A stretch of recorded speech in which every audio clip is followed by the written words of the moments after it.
remember. What else did we put on our shopping list?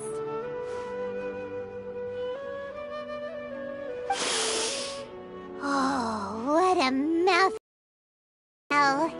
Paimon would know the aroma of biryani anywhere. Let's go get some.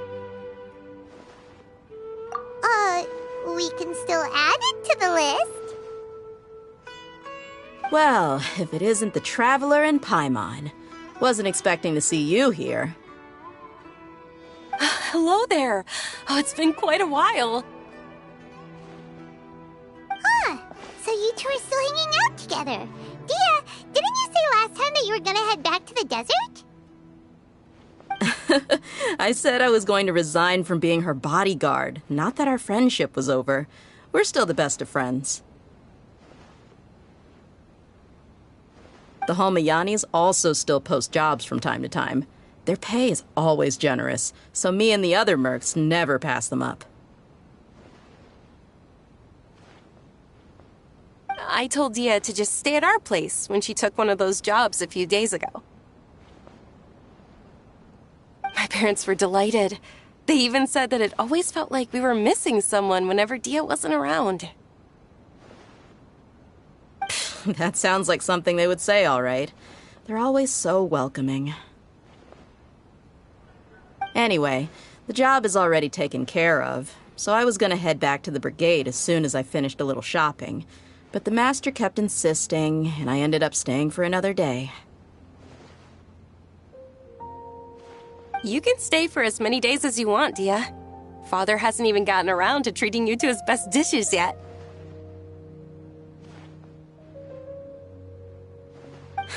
You know I'm not the kind of person to stay put in one place like that, my lady. Don't worry, though. There'll always be next time. What? She said they'll treat you to the best dishes! Paimon can't believe you can still refuse that! But wait, didn't you say last time that you would take me on a trip to the desert? Why don't you just take me with you today, when you leave? There are so many places I still haven't visited yet. I'm sorry, my lady, but no can do. There's still a few things I need to take care of back at the brigade. Besides, the desert hasn't exactly been the most peaceful place lately. Oh, come on. Not this again. That's also what you said last time and the time before that. I know, I'm sorry. Just give me some more time, and I promise I'll plan the best trip ever for you. All right, fine. To be perfectly honest, it's not that I wanted to go, it's more like I feel like something is off about you lately. Ever since you first set foot on the estate a few days ago, you've been acting anxious and even paranoid. Have you been delaying our trip because you've run into some kind of trouble? Nah, are you kidding? You're worrying too much. Would you swear on that? Friends shouldn't lie to each other, you know. I wouldn't pry any further if you're willing to swear on what you just said. But if something really is, then just tell me. You know I'll help you however I can.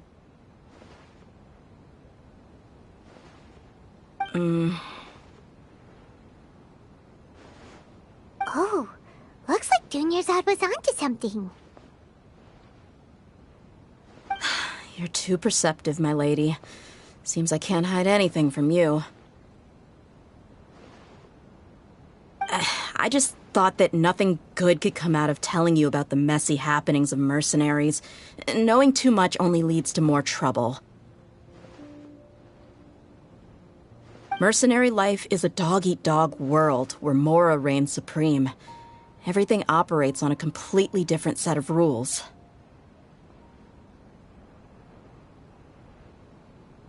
That doesn't change anything about what I just said, though. We're still friends, and I can only support you if I understand what's bothering you.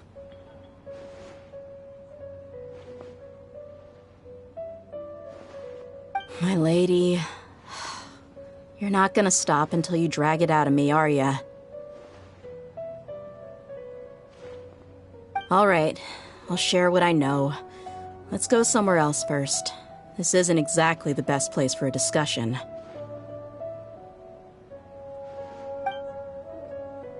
Okay, let's talk here. Just try not to draw any extra attention. As you may already know, the Eremites have both a lot of mercenaries and a complex organizational structure. Many mercs are no different than me, just going around looking for jobs to earn some mora. My brigade is called the Blazing Beasts. We're not a large group, but every member is loyal and brave.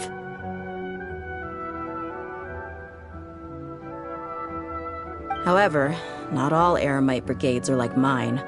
Some are willing to cross all kinds of lines for the sake of mora. The most notorious is a faction known as Deshret's Relics.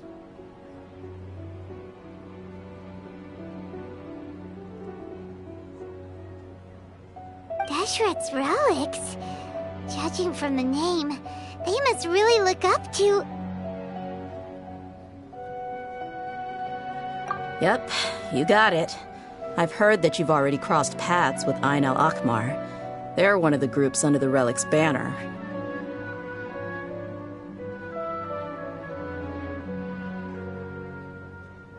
Oh, you mean the group that tried to sell us the Divine Knowledge Capsule? Yeah, they weren't friendly at all. Deshret's Relics is composed of many smaller brigades like Ain al-Akmar. The Relic's headquarters issues orders to all brigades under his control. On any other day, I would want nothing to do with them. Unfortunately, though, the brigade that's stirring up trouble now is none other than Dehya al-Akmar. Dehya? I think it means beard or something. Believe me, it's a really stupid name. I found it insufferable for years. Anyway, the real issue is that Dehya al-Akmar is led by my father, Kusela.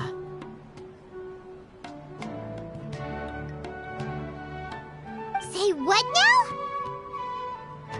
I think I'm starting to understand your anxiety now. But what did they do? I won't go into details, my lady, but they've been involved in a lot of violent incidents. We're talking hundreds. Hundreds? Yep. The scenes tend to be quite gruesome, too. They strip the victims of all their valuables before murdering them.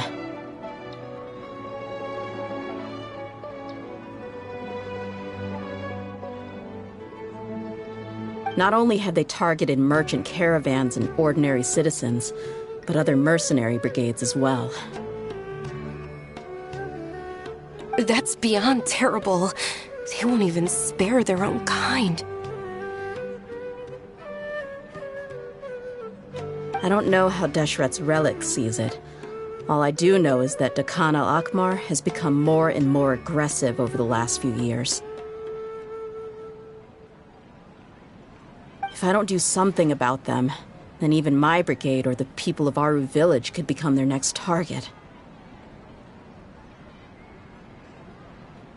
I just wish I knew what's driven him to do this. How can your father do such terrible things? I don't know. People change.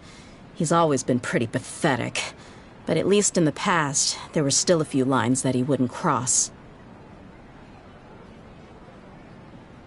That's setting the bar pretty low. I mean, if he was even remotely decent, then why would I have to leave the brigade and cut all ties with him? He was loud and foolish, with no real sense of purpose. Instead of doing anything useful, he spent most of his time drinking and chasing after women.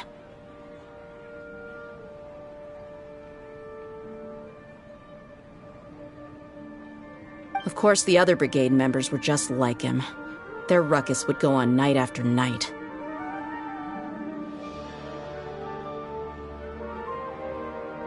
Sounds like a nightmare. What about your mother? Did she ever step in to stop them? Unfortunately, I never knew my mother. I'm sorry, Dehya. I didn't know. It's all right, my lady. That's pretty common in mercenary circles. Didn't I mention that my father was chasing after women? I was the result of one of those encounters with some random person. He told me that he wasn't sure who my mother was. And in any case, she never came to see me. He'd say, "You'll be fine as long as you remember to stick with Dad." But even then, he left most of the parenting to the brigade. The one thing I do remember is that he used to tell me stories. But the problem was that he had terrible taste.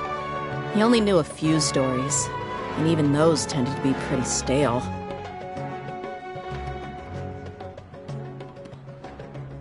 They were tales of desert warriors defeating dragons in the forest, or stories of mercenaries rescuing princesses from rebel armies.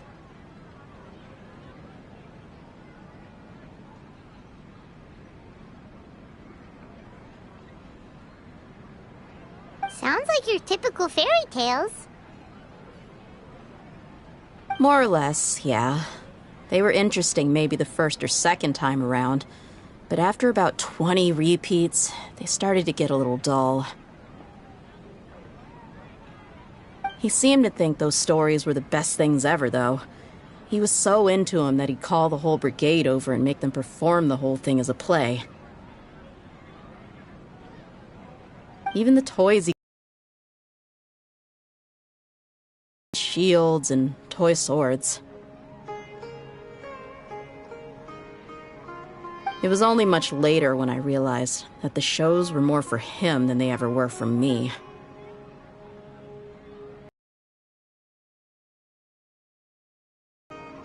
What an interesting guy. Yeah, I've always found him pretty childish. But that was something I could just shrug off. I had no reason to despise him.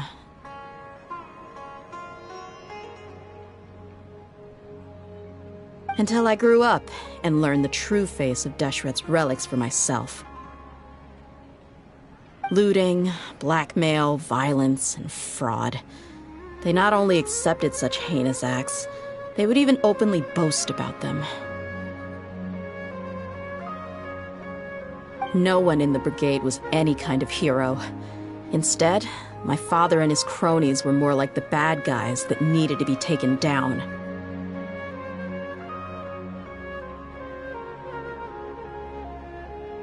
Did they really think that as long as they didn't do any of that stuff right in front of me, I would never know? I think I can understand your feelings. The difference between perception and reality must have hit hard. Yeah, but don't worry, my lady. It's all water under the bridge to me now. I had a huge argument with my father and left that place behind for good. I'm not investigating them due to any bitter feelings I still have towards my father. I just want to protect those that are close to me. Yeah, I told the boys to gather as much information as they could. Most of the reports concern violent incidents, but there's also some talk of smuggling. I see. But isn't this investigation incredibly dangerous? It is, but every mercenary lives life on the edge. It's a lifestyle that I enjoy. That may be true, but it'll be impossible for those who care about you not to worry. Well, now you get why I didn't want to share any of this with you. what should we do? They both have valid concerns. Huh? But there's no need for you to get caught up in this mess, too. Well, she's super tough, so if she went into the desert with you, then Paimon bets the problem will be solved in no time.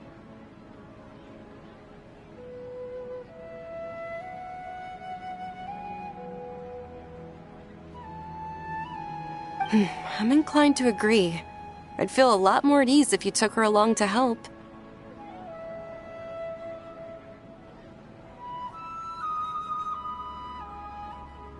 I'll wait for news from you in the city until then.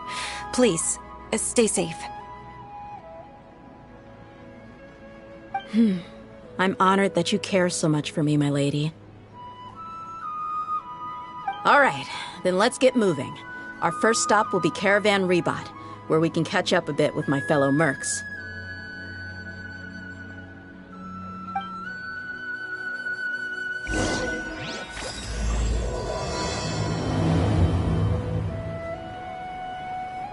Studying is far less fun than making money.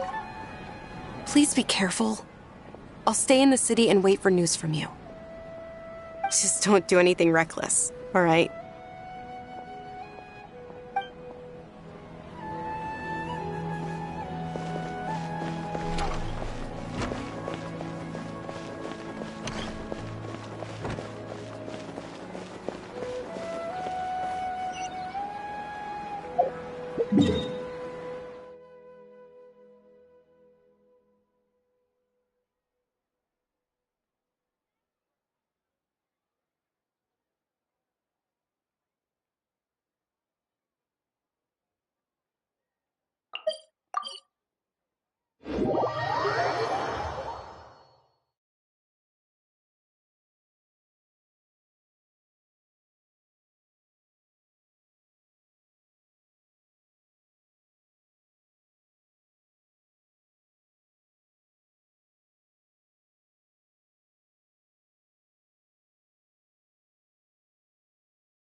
Inactivity serves no purpose whatsoever.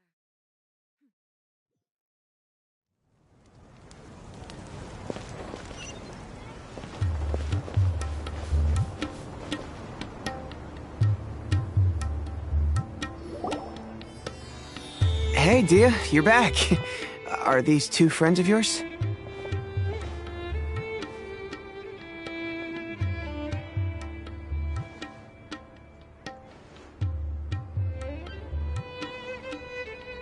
Oh, so you've already become like one of us then? Well, that's good to know. Anyway, since we've got a newcomer, let me fill you in on what the Khan al-Ahmar's been up to lately. They've become extremely aggressive. Apparently, even their own now have become acceptable targets. They even attack other relics brigades, just the same as any other mercenary brigade. Even the most ferocious beasts still protect their own. And it sounds like they've thrown that straight to the wind.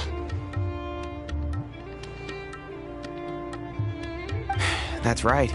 Once they've collected enough loot off the other mercenaries, they sell it off to a different brigade, or turn to merchants on the black market. A portion of their profits is immediately exchanged for more food and weaponry to be used in their next violent operation. That's terrible!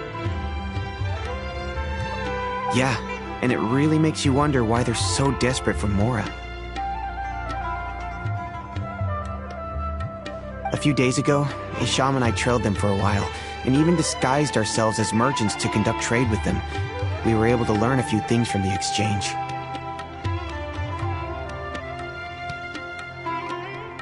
Rather than saying they're out to plunder and hoard Mora, it'd probably be more accurate to say that they're experiencing an internal power struggle. Wait, a power struggle? You heard me right. The vast majority of their victims are mercenaries from the other brigades of Deshret's relics. If their only goal was Mora, they could have gone after anybody. The targeted nature of their attacks points to a power struggle between the different brigades within the relics. That's the only plausible explanation we have. Unfortunately, we weren't able to find out anything more specific. It seems they're also trying to keep things under wraps. Oh, one last thing we discovered was that over the past few years, as the Khan al-Ahmar became more and more active, Deshret's relics as a whole became a lot weaker. It sounds mighty strange to me too. Harun, you can leave the rest of the investigation to us.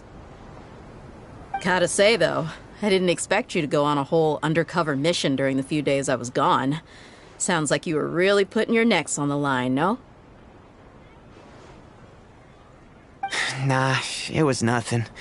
We're just as concerned about the situation as you are.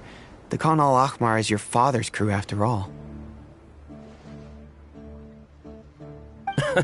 What he said. Besides, Dehya, haven't you done more dangerous things than all of us combined? What we did is nothing compared to your experiences. Yeah. And while they went to talk with Khan al-Ahmar, I took a look at the last camp they attacked. Any survivors of the attack were already long gone. There was nothing of value left in the camp. Ah, Hisham and Khalaf. You're here too. We rushed over as soon as we saw you come into Caravan Ribat. Although this new friend of yours looks a little green behind the ears, I'm sensing a special vibe from her.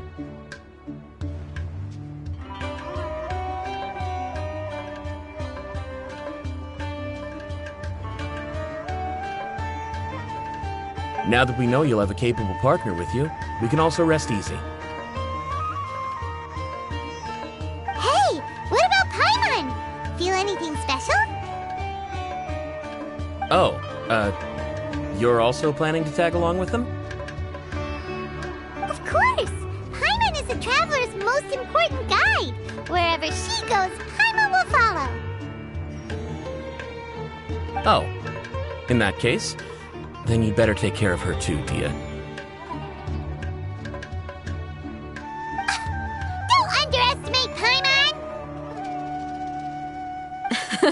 Don't worry about her. She may look tiny and helpless, but she's been through just as many battles as the Traveler here. Even if she had only survived on sheer luck, then that alone would still make her quite formidable.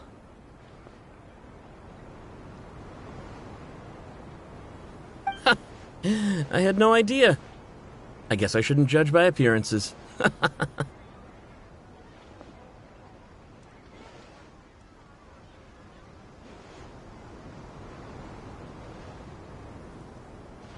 Oh, one other thing, Dehya.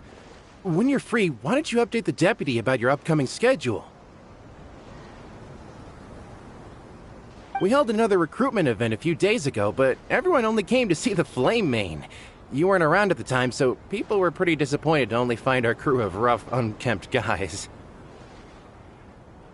The deputy put a lot of effort into the event, but it was basically for nothing. Only a few people chose to stay, and that really got to him.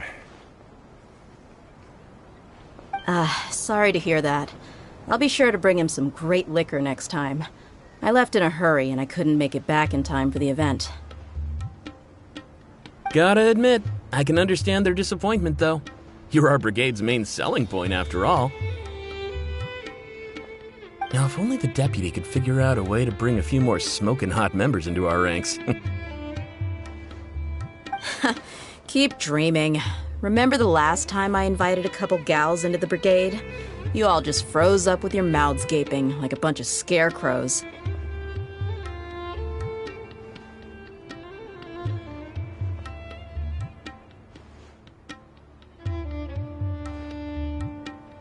The awkward silence and weird expressions left quite the impression on them. They were originally interested in joining us, but after that, they both told me they were too uncomfortable to stick around.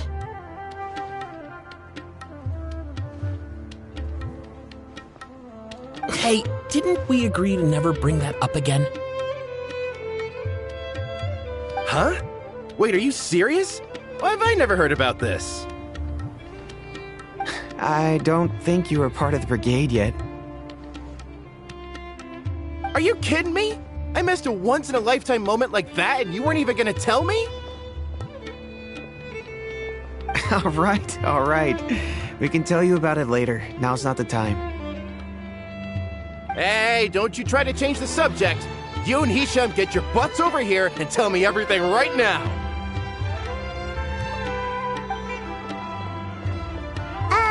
Are they always like this? More or less. There aren't many rules or graces when it comes to mercenaries. We're used to just speaking our minds. If someone starts getting under your skin, you just yell right back at them. And if that doesn't put an end to it, then you just challenge them to a fight.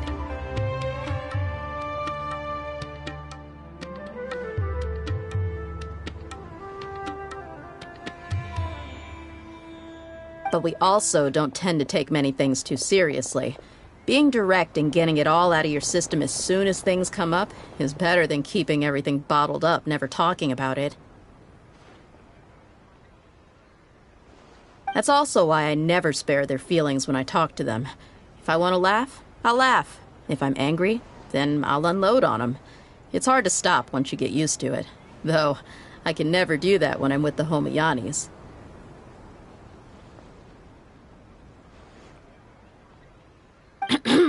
Hey, knuckleheads! Can you at least tell me the rest of the intel before you go back to your bickering?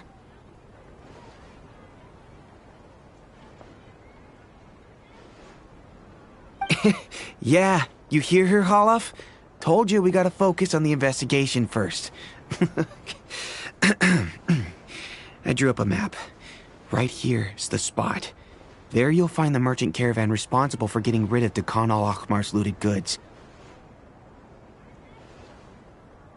All you gotta do is wait and ambush them in the evening. They'll have no idea what hit them. Perfect. Thanks for that. Be sure to pass my regards to everyone else in the brigade as well.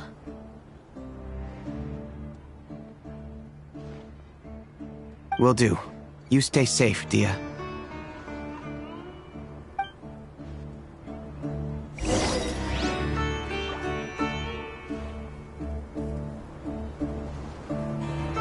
Travelers and visitors, don't miss out! Yes. And that.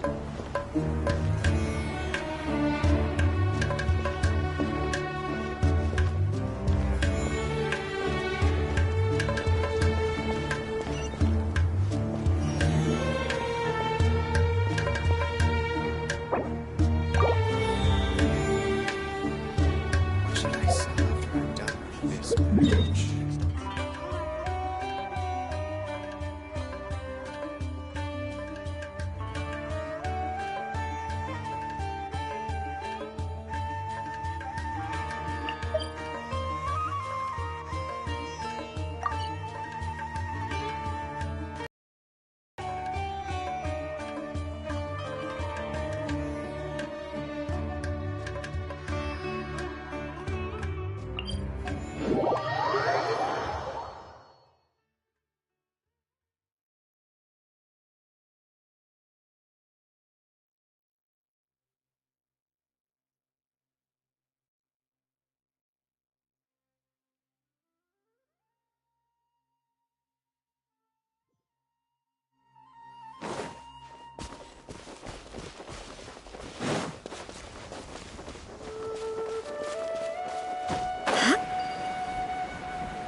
right now. Emerge.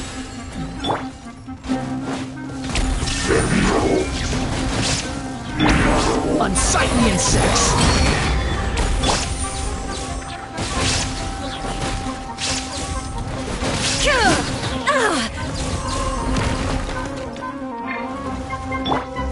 Nothing lasts forever. Right here. Shine down!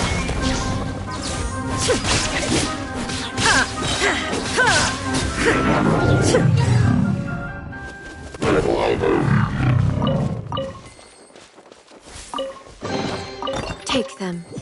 I have no need.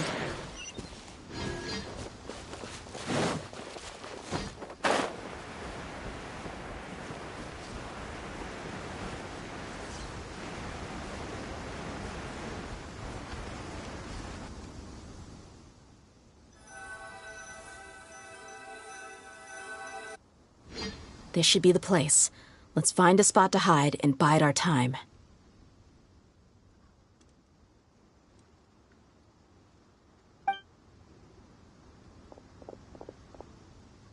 It's gonna come down to a fight one way or another, so let's all be careful.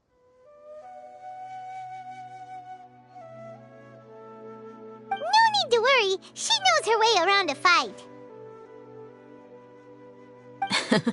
I'm not worried about that.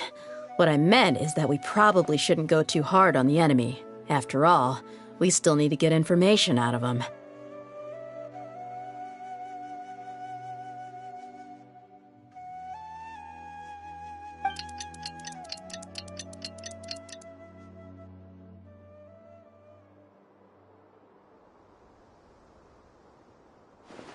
Ah, here they come. You ready? Let's not give them a chance to react and end this quickly.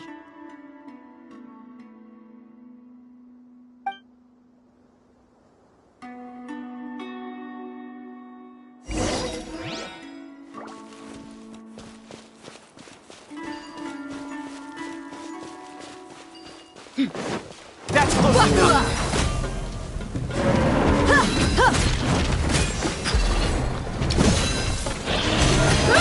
Try to keep up!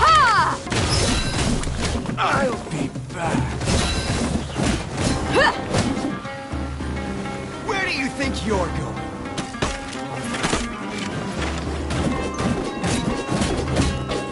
Here, mommy teeth. Let's get it on! Yeah! I'll be back.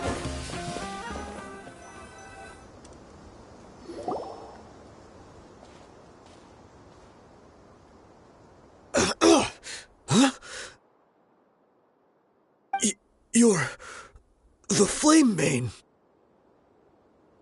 Good. That saves me an introduction. All right, time for a little talk. Are you buddies with Dakana Lakmar now? Tell me, what are they after? You know the code of being a mercenary just like everyone else. The first rule is to never divulge key information about our employer. What makes you think I'd talk? Ha! That might have worked on an amateur, but I know you're just looking to protect your reputation. Think about it, though. What's your reputation worth if you won't have the other tools you need to succeed in this line of work? Tools like, I don't know, your limbs or eyes? You've got 5 seconds. You might want to think twice about how much your employer's information is worth to you. Whoa! I'm not joking around. We can do this the easy way or the painful way. 2 seconds! I'll save you the trouble.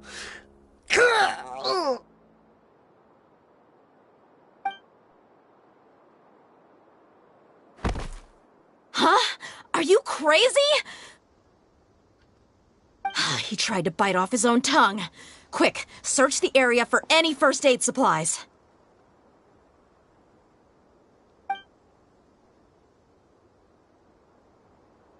I definitely didn't expect him to go that far. Thankfully, the wound wasn't too deep, and he just passed out from the pain.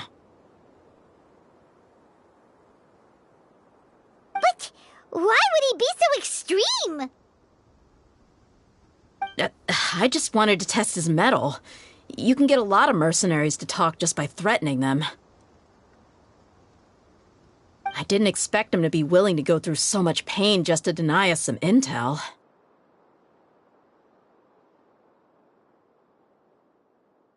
Well, he's out cold for now.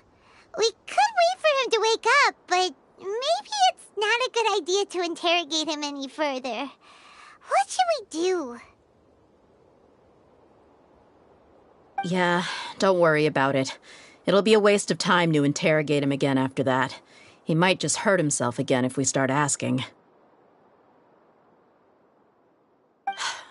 There are lots of goods around here. Let's search the area. Maybe we'll be able to find something. I'm really sorry.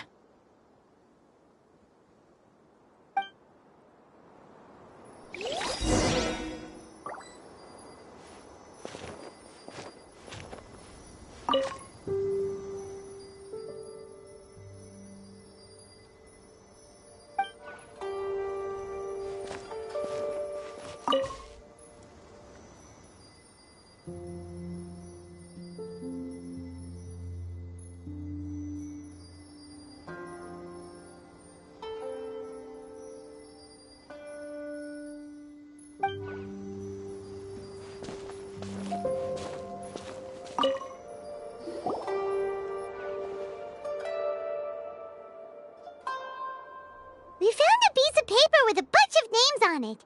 Maybe it's a record of something. Let me take a look. If this really is a merchant caravan, they should have a record of their transactions. Yep. I see an entry for Dakana Lakmar right here. Kusela, Idrisi, Bashar, and Takriti. All familiar names. Dakana Lakmar has been trading for a hefty supply of food, weapons, and medicine. It seems that in the past, they used to receive some canned knowledge as well. This caravan is just one link in their logistics chain. Once in the rainforest, the caravan will exchange the looted goods for Mora, and the funds will then be passed to a specific person. That person will then pack the caravan full of necessary goods, which will then be brought right back to Dakana Lakmar. Wait, why is there no Mora value recorded for the final transaction?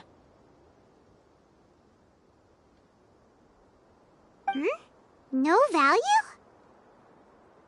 Yeah, every transaction before the last one was marked with an exact amount of Mora, but the final one, where they paid for everything to be brought back to the desert, was simply marked as delivered. Perhaps, but they couldn't have known how much they would make off selling the loot. Do they not care about profit margins at all?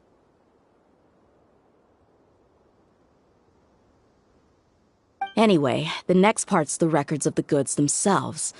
There are a lot of entries. Everything was probably sourced from the rainforest. Huh? What's wrong? Shahzaman Homayani? Homayani?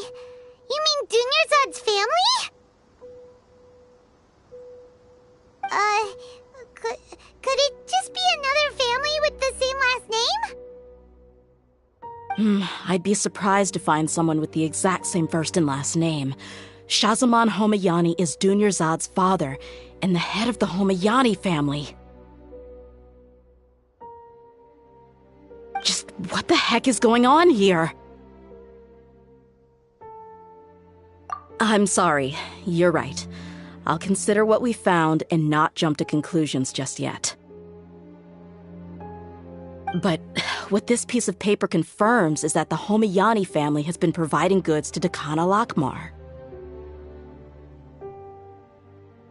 What if the Homayanis have been kept in the dark and don't know they've been trading with Dakana Lakmar? That's a possibility, But if that was the case, why is this caravan specifically named Shazamon as their person of contact? They could have just as easily bought goods such as food and medicine directly from Caravan Rebot or Port Ormos.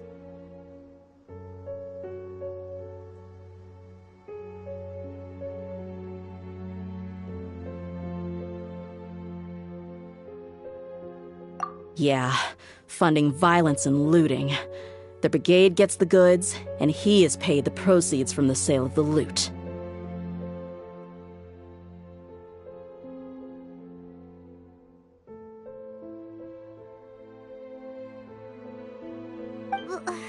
But why would he do something like this? It's not like the Homianis are in need of money.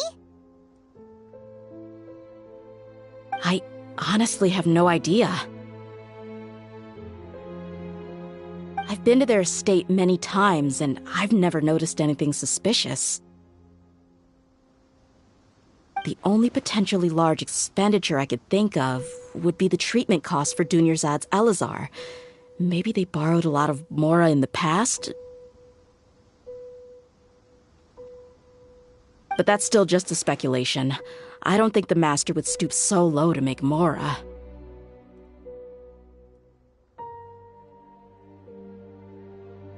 You're probably right. I know my lady's personality, and she wouldn't deliberately keep something like this from us. But what should we do now? All we found is just another mystery.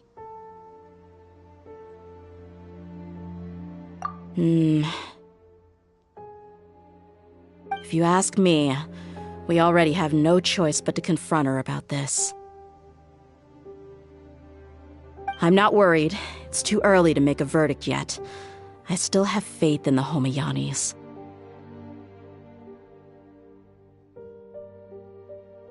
Let's go find my lady again. We'll tell her everything and see if she's willing to lend us her support. If we're lucky, we can not only figure out the mystery of this paper, but also follow the trail of breadcrumbs to the people responsible at Dakan al-Akmar. Dehya, are you sure this is the best decision?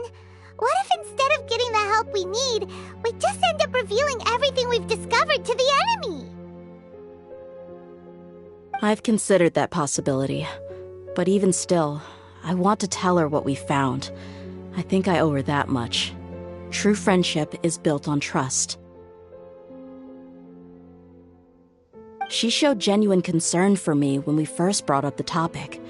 I can't repay her kindness with doubt and suspicion. That's not how I deal with people. You're right. Paimon wants to trust Dunyarzad too. Yeah. Let's pay another visit to Sumeru City.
All the world holds dear is but a backdrop of constant motion.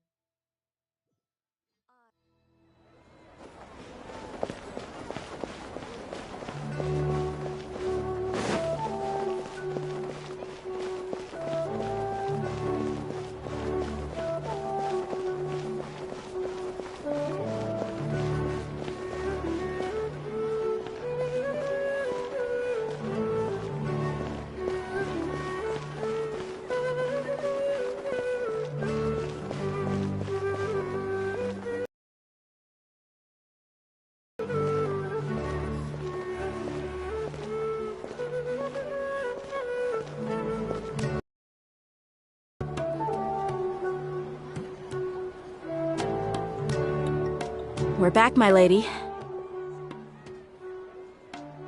Oh, you're back a lot sooner than I expected. You mustn't have run into any trouble then. Well, how did it go? What did you come up with? Actually, we're still investigating. It's just that we've discovered something strange. I see. The clues you found have led you back here, in the city? Something like that. Yeah. You all look a little dispirited. Whatever you found must not have been very encouraging after all. Why don't you discuss it with me? Maybe I'll be able to say something to cheer you up? It's okay, my lady. It's not so much about me being upset with my father or anything like that. How should I put this? So something is wrong. Even the Traveler and Paimon have been uncharacteristically quiet. On any other day, Paimon would have already waved to me with a smile and shouted, "Dunyarzad, we're back!"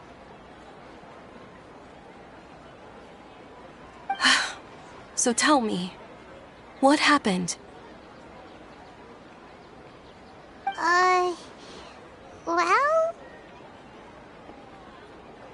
My lady, please prepare yourself for what we're going to tell you next. It concerns the Master. The Master? You mean my father? Okay, I understand. Don't worry about me. I'll listen as attentively as I can.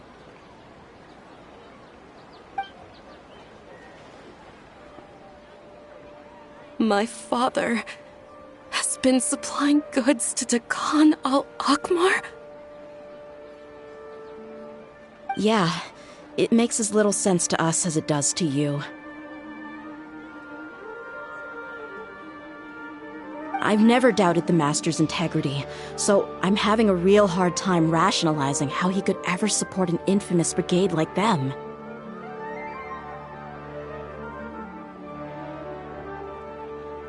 Maybe he's not actually aware of the full story and just stumbled into the deal by accident.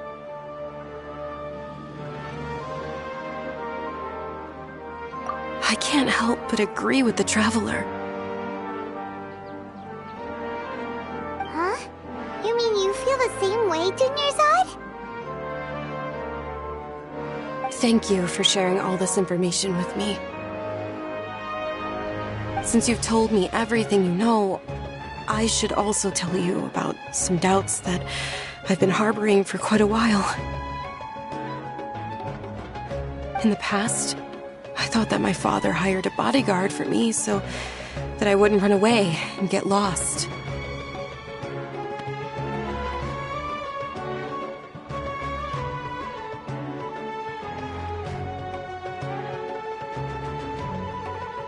However, there are plenty of capable mercenaries in the Corps of 30. Why did my father go out of his way to hire Dehya?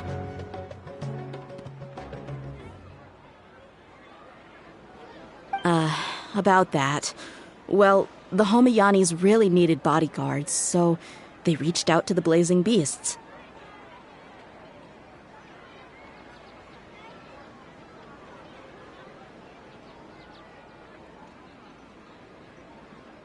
Later, the Master told me that I was one of the best mercenaries he'd ever seen, and that I should stick around to become one of his bodyguards.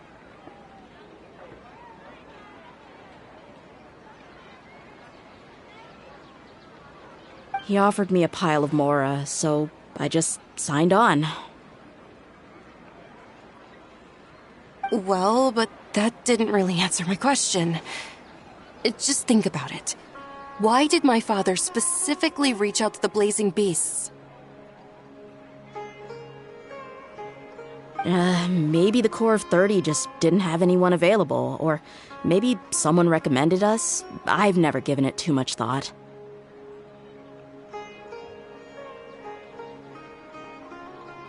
I think I get what you're saying. You think none of this was a coincidence.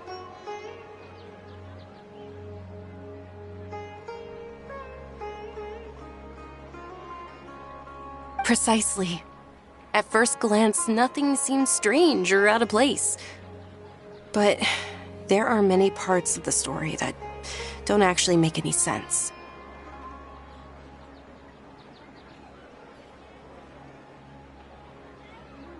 If my father had always been in contact with the Khan al-Akmar, then it would make sense for him to bring Dehya into our house.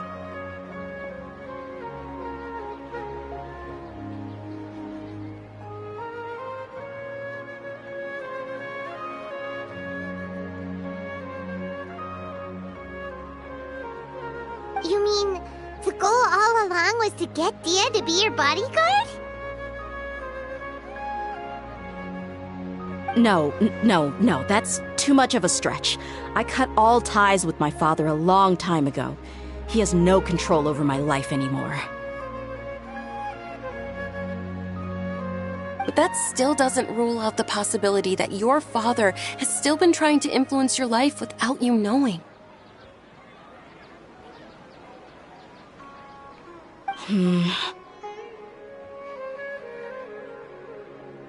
So, the Master was not likely an innocent victim in all of this?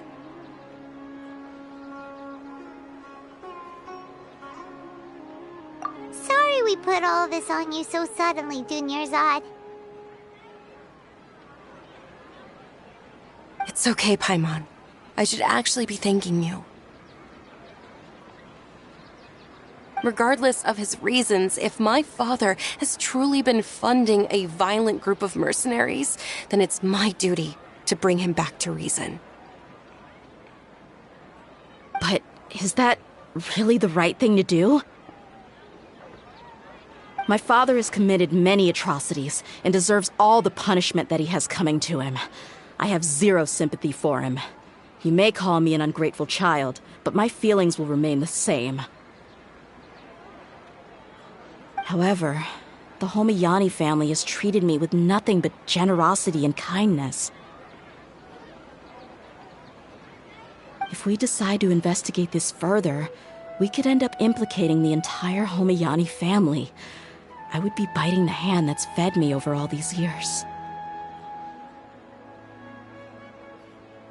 Dehya. It's all right, Dehya. If anyone were to ask, you could always just say that I'm the one who instructed you to get to the bottom of this. You don't have to do that, my lady. I'm not conflicted because I'm afraid of taking responsibility. Besides, you're the one we should all be worried about right now. Hey, it's still too early to give up hope. What was the thing about friendship again? Right, yeah, trust! You said that yourself, Dehya. Besides, there's no point on getting all riled up before we've confirmed all the facts. Thank you, everyone. That makes a lot of sense. I guess I should always remember the trust that I've placed in people. In which case, my lady, could you ask the Master to come out and have a chat with us? Sure thing. I also hope he'll be able to give us a logical explanation. Let's meet at the usual place then. Usual place? Ah, right.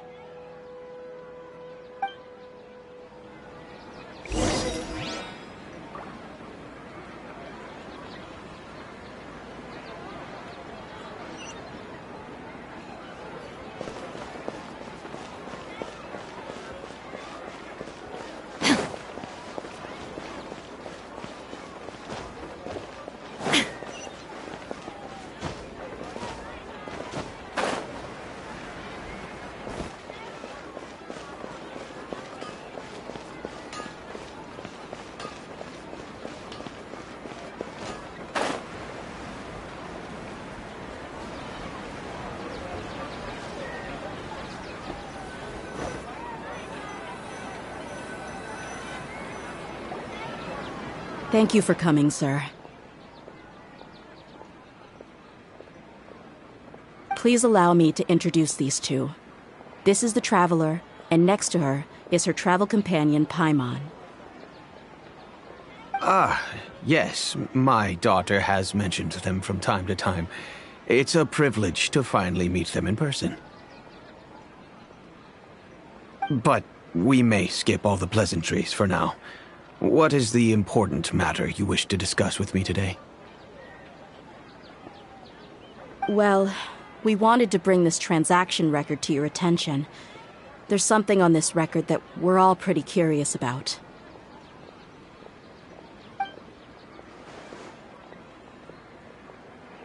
So, that's what you found? Huh. Seems like I can't keep everything from you much longer. If you wouldn't mind, we'd like an explanation. Well, it's a long and difficult story. And to be perfectly honest, I'm not sure if I'm doing the right thing. What I do know, though, Dehya, is that the truth will bring you no solace. If anything, it will likely cause you a great amount of anguish. Wait, me? Yes, I understand perfectly why you came to see me, and I am touched by your collective commitment to do the right thing. But knowledge always comes at a price, and sometimes, as they say, ignorance is bliss. Your father, Kusela, and I both believed that.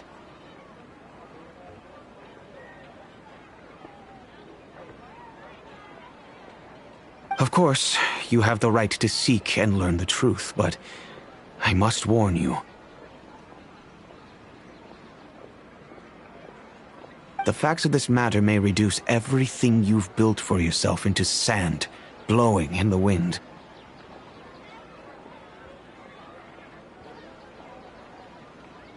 If you must proceed, then Kusela's heartfelt efforts will also fade into the wind like a fleeting mirage. His heartfelt efforts? I'm sorry, sir, but I'm not sure I follow. I've made it this far in life without a single drop of my father's support. I have my own ideals and ways of looking at the world and causes that I've chosen to cherish and fight for. None of these things have anything to do with him. I came here today to support you as the head of the Homiyani family. No warning will change my stance on that. I understand. Then let me tell you a little story. Our family once needed to take a trip to the desert when Dunyazad was just a baby.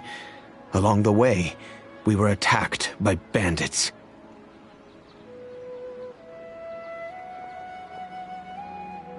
They had superior numbers and quickly overpowered our bodyguards. When all seemed lost, a group of passerby Eremites lent us their support.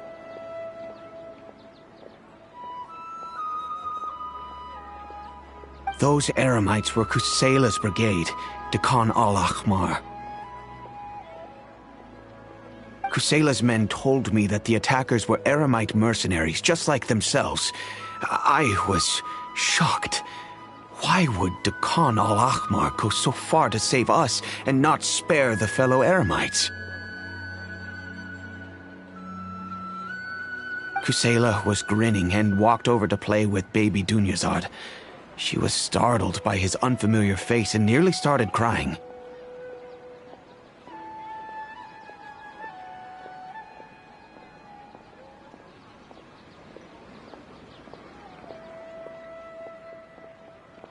Really? I never knew. He said that he had no particular reason to help us. He just took pity on us because he had a daughter about the same age.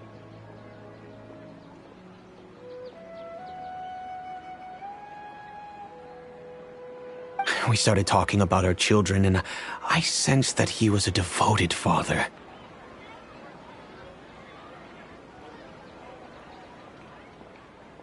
To repay his kindness, I hired his brigade to help out at our estate for a time, and offered everyone generous remuneration.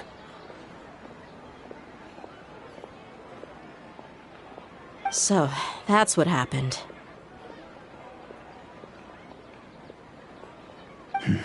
It was many years before I saw him again. I almost didn't recognize him the next time he came knocking on my door.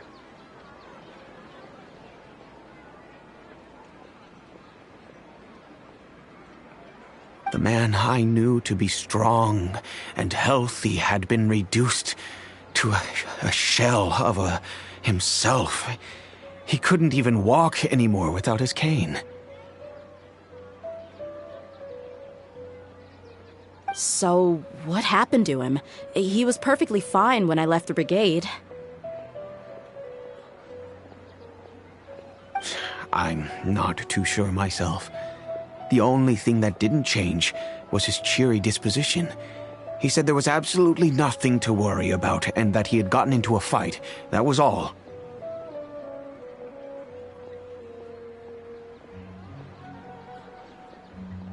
He then suddenly asked me if Dunyarzad, now that she had grown, would need a bodyguard of her own.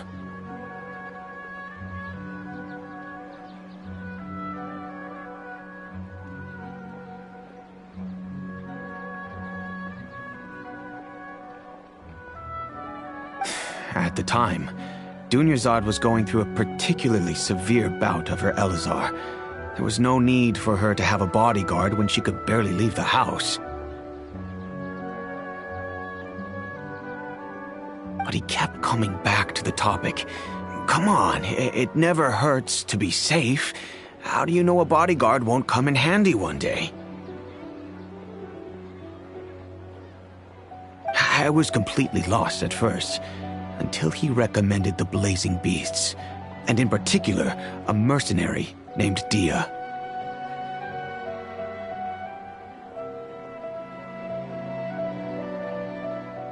So he was the one who recommended Dehya to you. Indeed. He didn't say it out loud, but it was clear that he saw Deshret's relics as an evil group who would eventually corrupt every member in their ranks.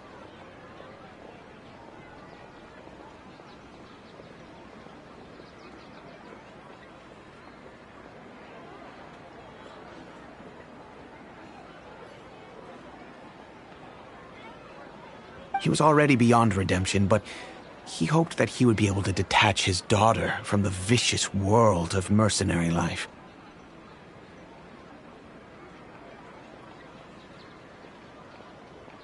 If Dehya could stay in my house and keep working as a bodyguard, then gradually her affinity for the desert would decrease, and she'd be able to leave her previous life behind. And that's why you offered her such generous compensation?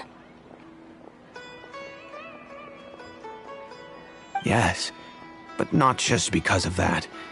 From the moment that he asked me for that favor, I also began to see Dehya as my own daughter.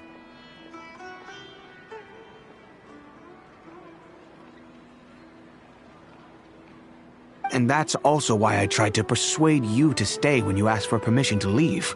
I was willing to spend however much it took.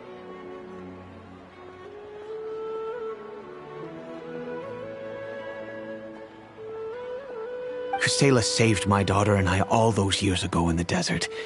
I could never refuse him entrusting his daughter to me. He was always like that, acting like he's oh so smart and self-righteous. Kusela said that he'd reimburse me for a portion of Dehya's fees. I refused to take any mora from him, but he'd always sent me funds anyway.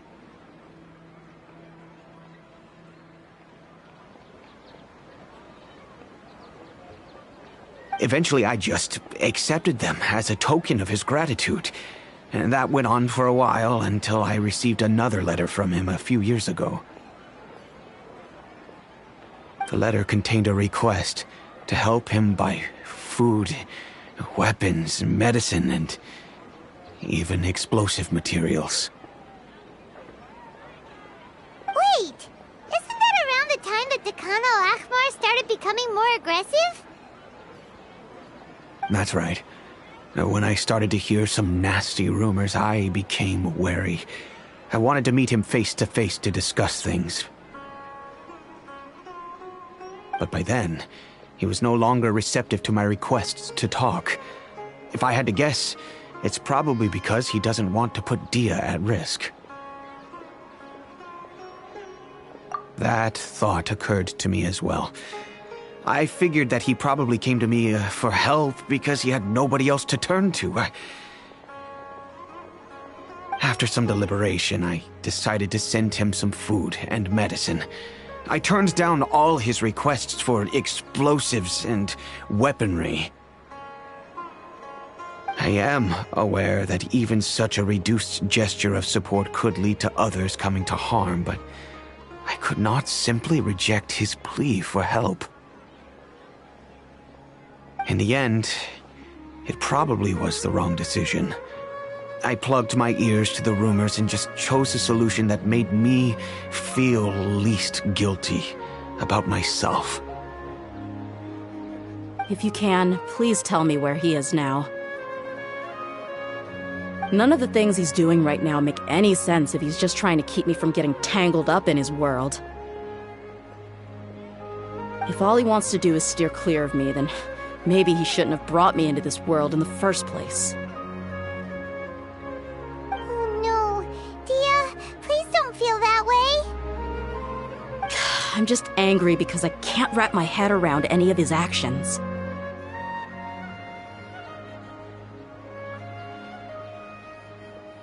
Another way? I don't know. I knew him, and he was nothing more than a childish brute. I can't understand what's going through his head.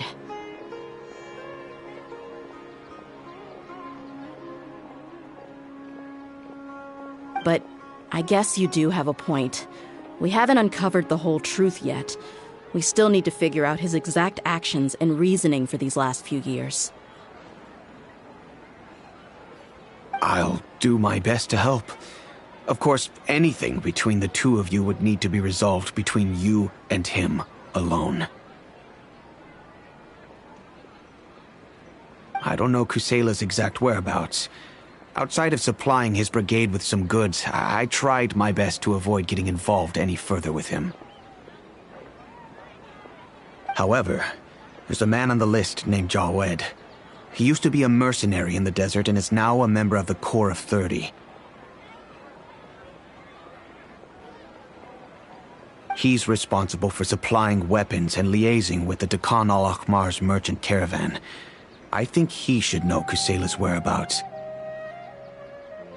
I've heard that he likes to have a few drinks alone and enjoy the cool wind at night outside the tavern. Maybe you'll be able to find him there. Understood. Thank you, sir. Then I guess this is bye for now, unless... I'll stay and be with my father here. To be honest, I'm still a little dazed and haven't finished processing everything quite yet.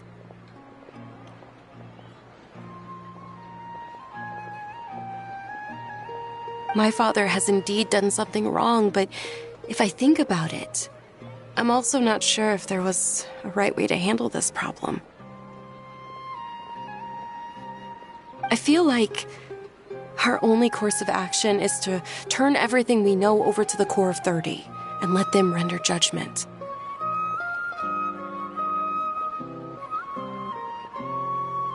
Yes. I am prepared to accept whatever verdict they choose.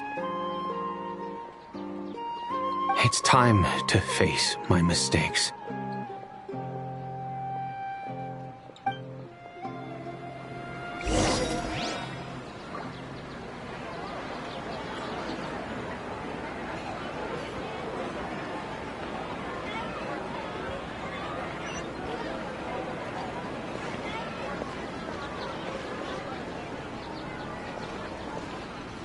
so many local specialties in Sumeru.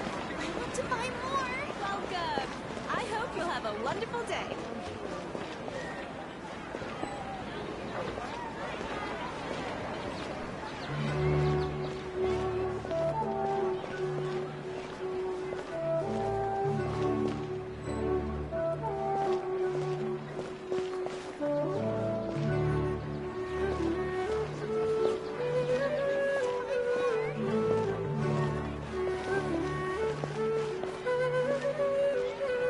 Welcome.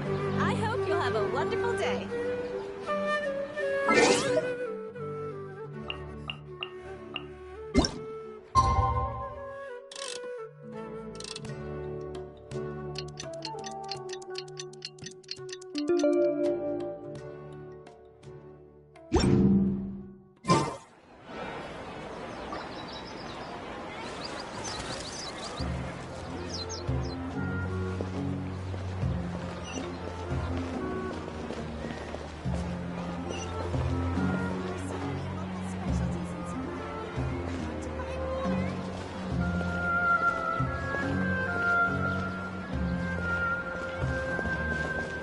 Welcome. I hope you'll have a wonderful day. Don't you remember your adventure plans, my lady?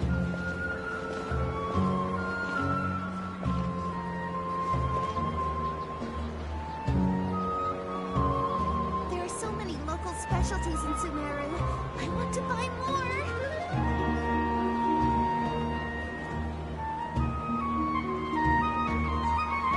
Welcome. I hope you'll have a wonderful day.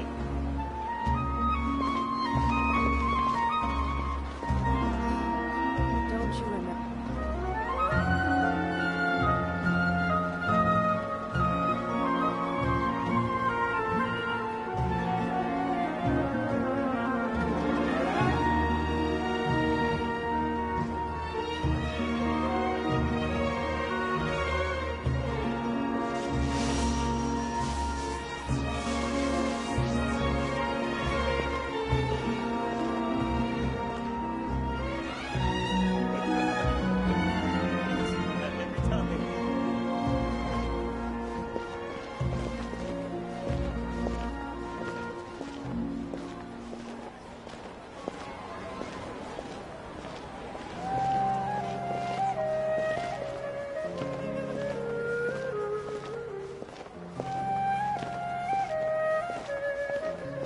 Torn to oblivion!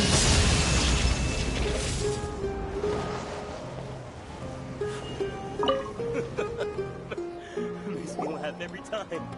Huh?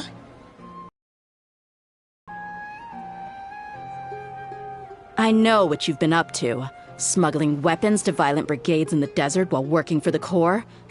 Pretty bold, if you ask me. Shh! Keep your voice down. How do you know all that? Come with me. We should take this elsewhere. I'll be happy to talk things over once we're somewhere private.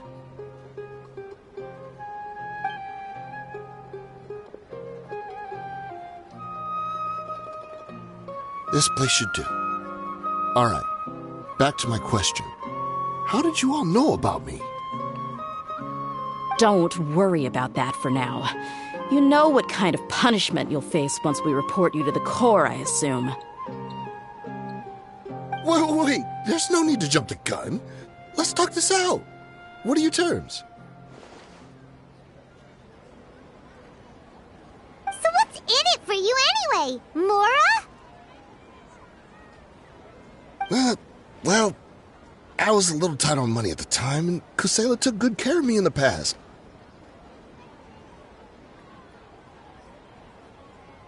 I weighed it in my mind, and I couldn't find a reason to turn the opportunity down. I wouldn't only be helping my benefactor, but I could also make some quick mora. Let me tell you how it is. We're investigating Dehya al-Akmar, and we're gonna put an end to their operations. If you provide some help for us, then we might just put in a good word later to reduce the terms of your punishment. Hey, why don't we discuss this a little first? Listen, I made quite a bit of more from my last run. You just give me a number, and I'm sure we can... Shut it. My patience is running out. You should know when a mercenary is after something other than money. All right, sheesh. But you gotta promise you'll put in some nice words for me later. They're always on the move. Here's the spot they were at the last time I made my delivery to the desert. Feel free to go have a look. I'm just telling you, though, it's not on me if they're not there anymore. Sure. And then you can forget about any nice words from us. Hey, come on. Now you're just being unreasonable. Really? And how do I know you're not leading us straight into a trap? Don't forget, you're the one with no bargaining chips. All right, I get it. Why don't you go take a look, and if they're not there anymore, I'll try to figure out something else for y'all. Now that's more like it. Let's move. And as for you, try to stick around the city until we get back. You don't want us to call the folks from the Corps and have them drag you back to the city.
Seems like we're in luck.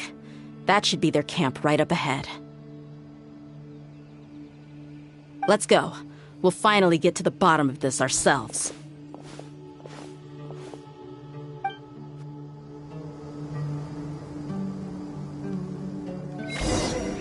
I'm here to see Kusela.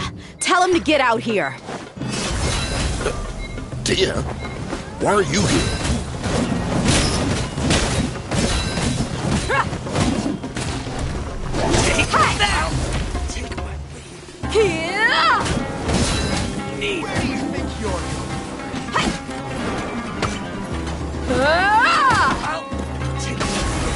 Look alive! Ha!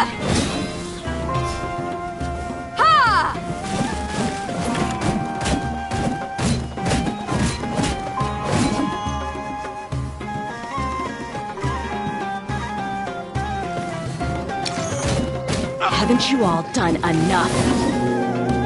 Oh, so are you also here to stop us? Stay out of this. It's got nothing to do with you.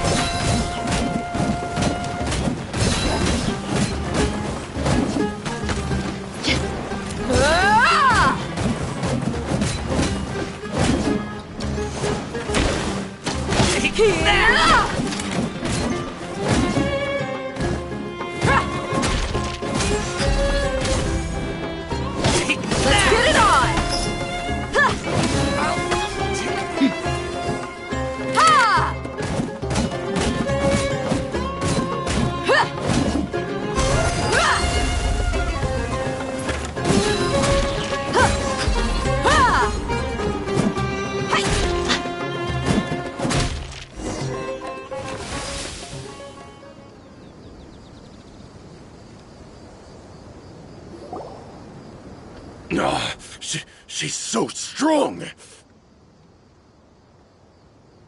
Enough fighting. We all know each other, and I don't want to take things too far. Just bring Kusela to me. There's no use hiding him anymore.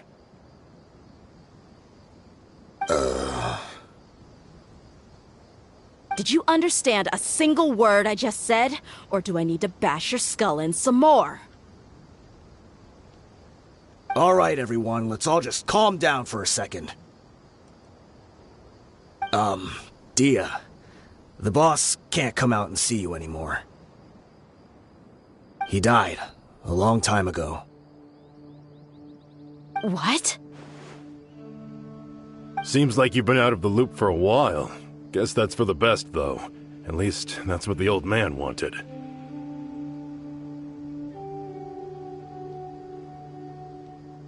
When did he die? What happened to him? A few years ago, Kusela broke up Dakan al-Ahmar and went to the Deshret's Relics headquarters by himself.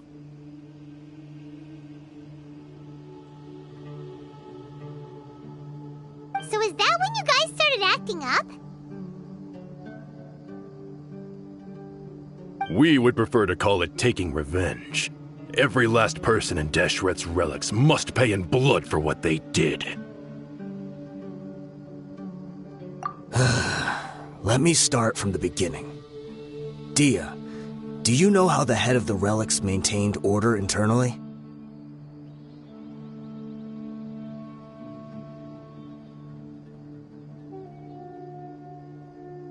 Overwhelming strength and unquestionable authority?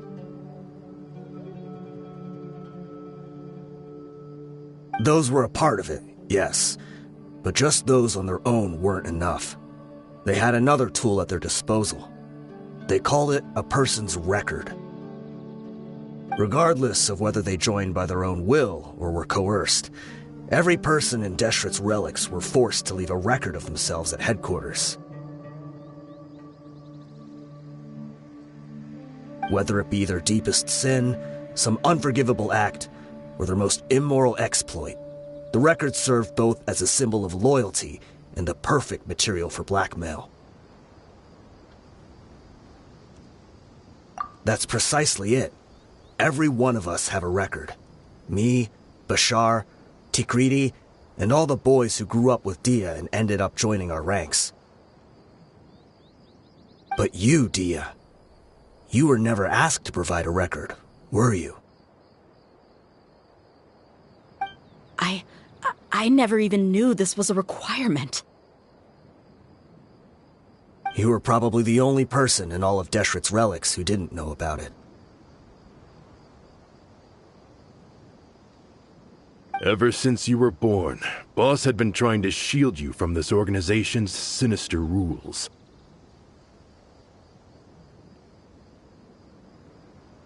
Not only that, but he also banned all of us from committing any nefarious acts. He said he'd take care of the dues we had to pay regularly to headquarters. But in the end, he was just an ordinary person. What could he do? He was forced to go to headquarters again and again to account for missed dues and incomplete records. He'd come up with all kinds of excuses and get beaten up as a result.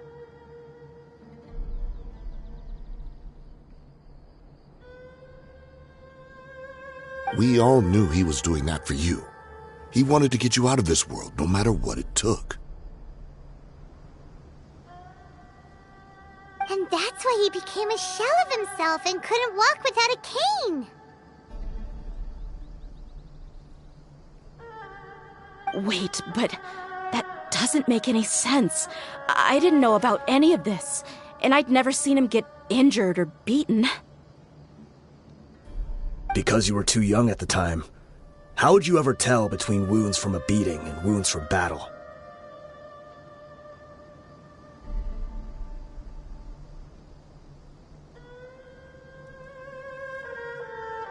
When you left home after that final argument with him, he seemed to age by a decade overnight. Even his hair went gray.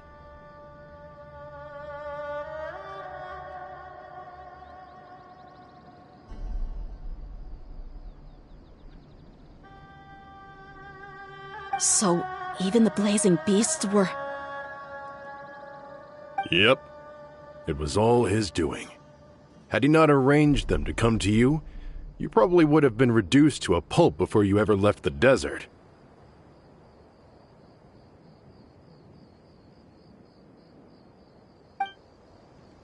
A few years ago, Boss said he needed to make another trip to headquarters.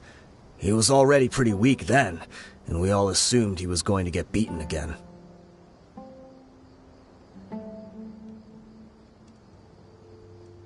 I suggested that he hand the role of leadership over to me, but he said there was no longer any need, since the Khan al-Ahmar would soon be no more. His words made no sense to me, but that night, we heard that a massive fire tore through headquarters and razed everyone's records to ash.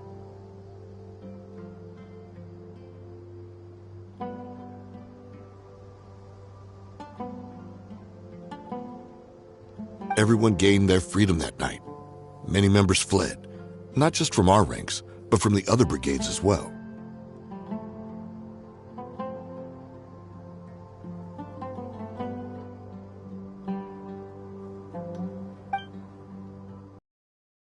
Their conscience. All of us who knew exactly what had happened.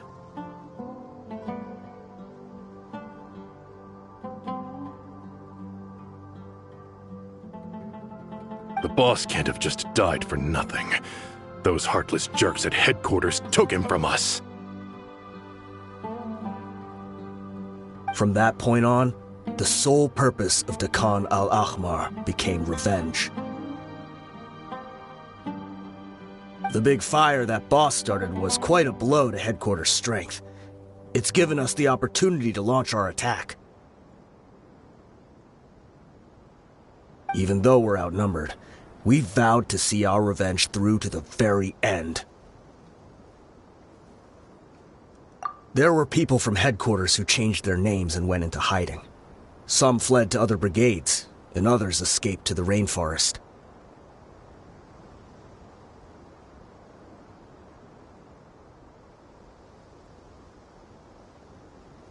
But we won't let any of them escape our wrath. They'll all pay for what they've done. We've suffered plenty of losses as well.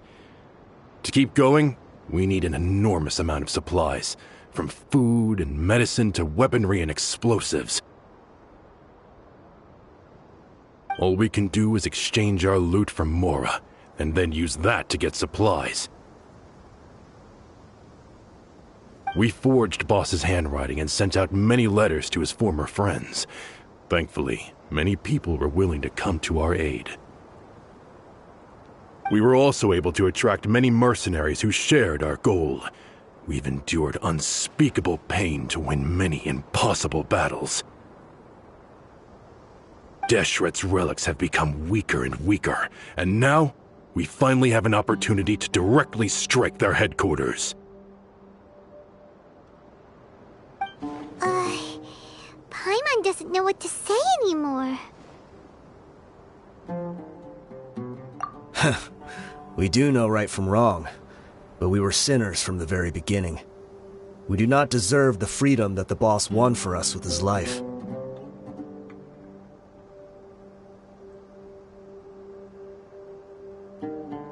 Boss always loved his old-fashioned hero stories. Those tales about sacrificing yourself to save the world. We used to always laugh at him for it, but in the end, he really went and lived those stories out himself. As for me, I never considered myself a hero. We're all the lowest of the low. We have no right to even imagine such an existence. But maybe those hero stories he liked foreshadowed everything that was to come. The spirit of the hero touched all those he had saved, and more people joined his cause. Maybe we were all just acting along with the play in the beginning, but as we acted the parts and recited the lines, we were drawn in, and now We want to see the story through to the end. I'm sorry, Dehya. I know you always found us insufferable ever since you were young. Just think of this as a madman ranting.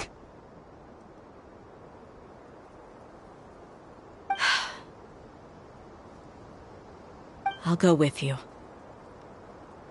Huh? Dehya? You want to go with him? I grew up with these guys, and I know they're not bad people. It's just that some situations get so bad that it's difficult to tell good from evil.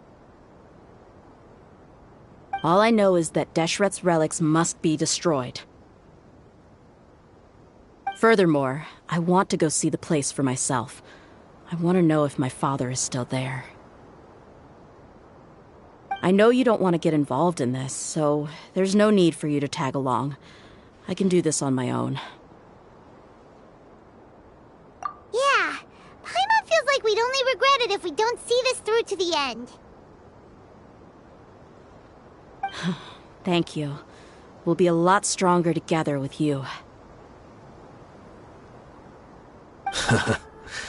I bet Boss would lose his mind if he ever knew you'd join us at the very last moment like this. Considering all the losses and injuries we sustained, we can't afford to turn down someone as powerful as you. He can think whatever he wants. But the fact is, I owe him this much.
Clear skies can do nothing to hide the brilliance of lightning. Divine bolts can strike even in the absence of rain. Do you see that tree? Wait, you understand? So, demonstration is not required. Good.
Sure didn't run into much trouble on the way here.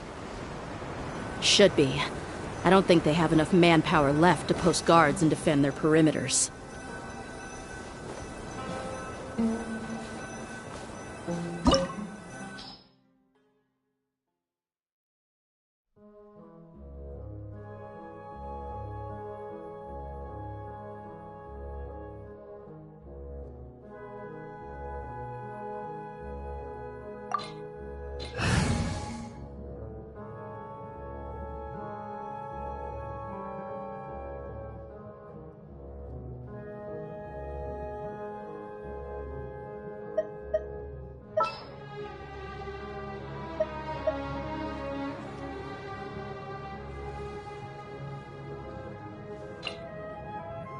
This world is full of unsolved mysteries.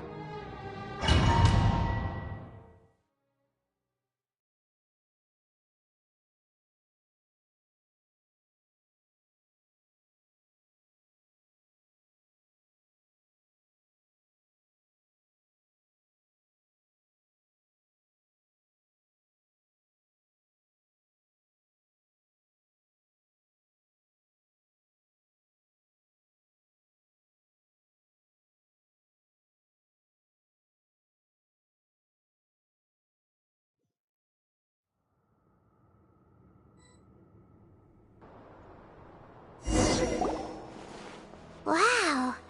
Paimon didn't expect it to look like this on the inside. They should all be holed up in here. Don't know how many people they've got left, though. Who cares? We'll round up all of them. Still, we should be careful. Even if they've only got one shot left, it could still take us out. Yeah, we'll know what they're really capable of once we've landed some hits on them. Deshret's relics may have been a force to be reckoned with before, but their name means nothing now. Yeah, they don't stand a chance with you here. I'll take the lead. I've been here once before.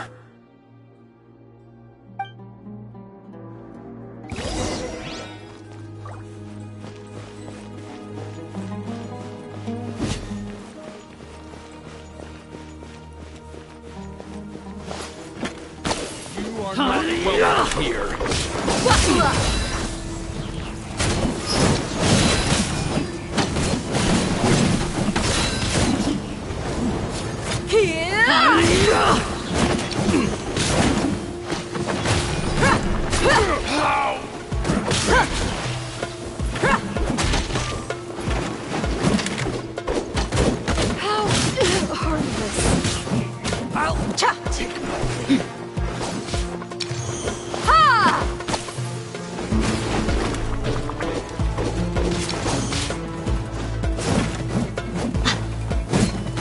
I'll be back. A new punching bag.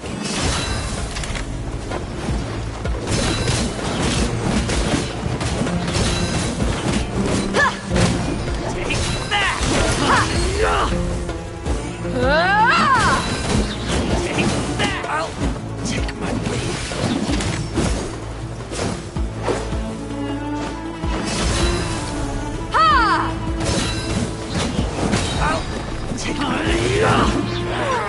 Feeling lucky today? Where do you think you're going?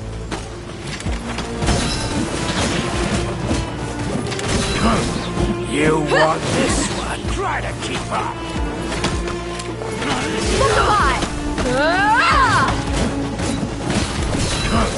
You want this one?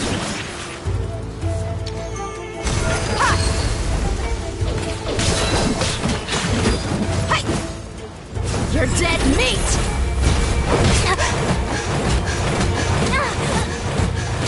I'll be back. This way, follow me. We're almost there. Wait!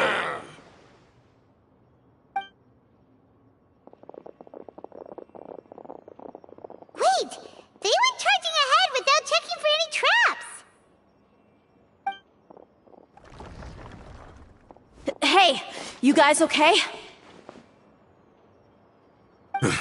It seems like we just got trapped in here. Don't think we triggered anything else. Watch out, the enemy's coming from ahead. Well, now that things have come to this, seems we'll have to fight our way through. Don't worry about us. We knew something like this could happen. Go and take a look around. There could still be another way through. Let's go! We can't let the boss down! Let's check if there's another way! The sooner we can make it through to help them, the better! Let's see. I think I see a way through over there, but it's being blocked by something. Let's try our luck with that mechanism. Okay, let's go!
Another mechanism like the one before, but this one's being blocked off in the middle.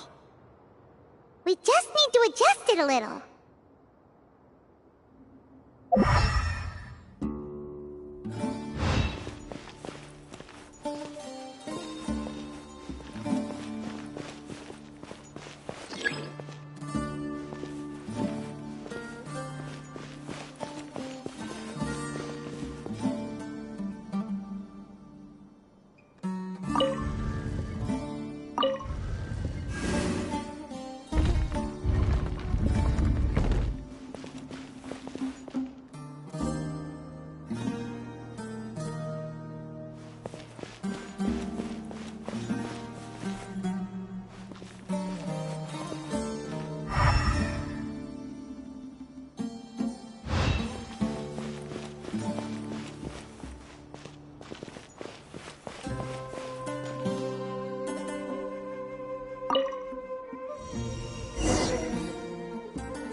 Let's get it on!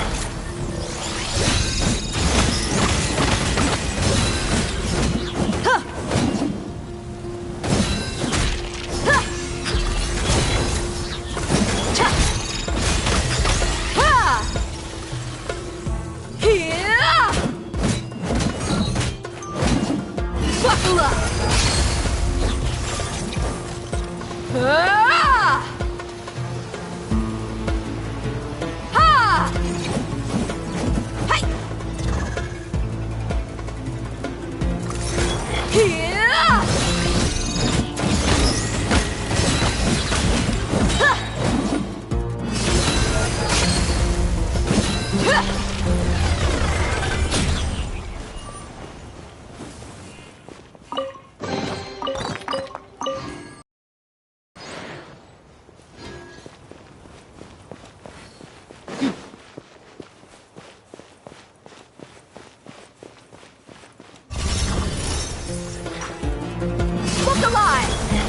You asked for it!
I wasn't expecting anyone to make it through from the other side.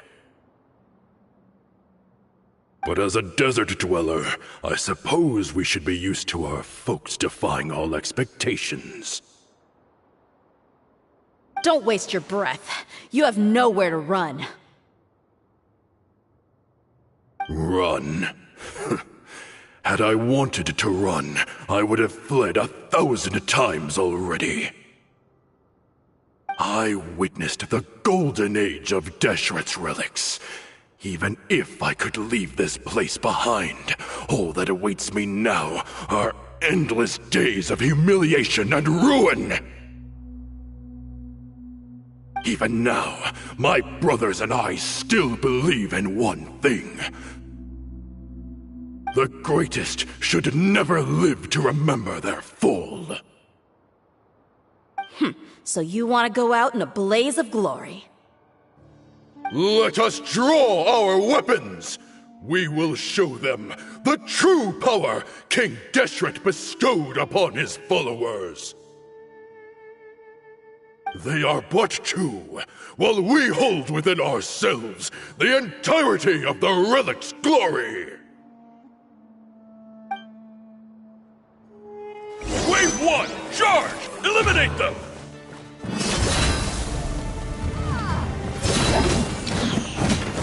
Take that! How heartless.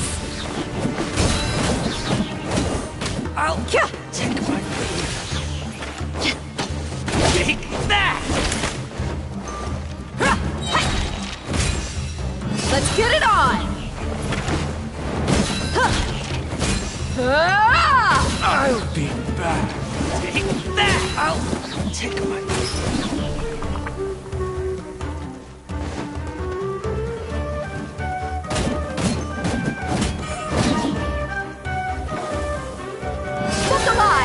I'll be back. Don't think that you've won. We're just getting started.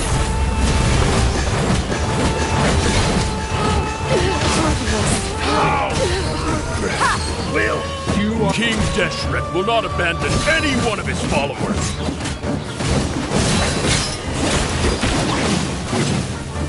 Buckle up! Ha!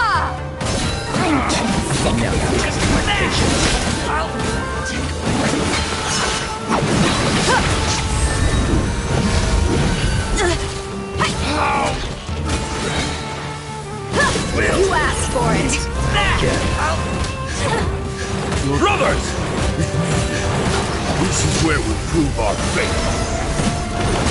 You all just want to die? None of us plan to leave this place alive!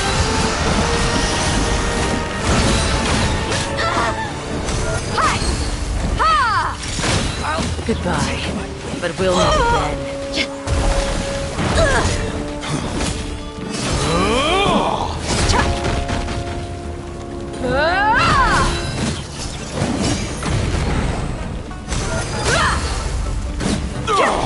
The golden slumber.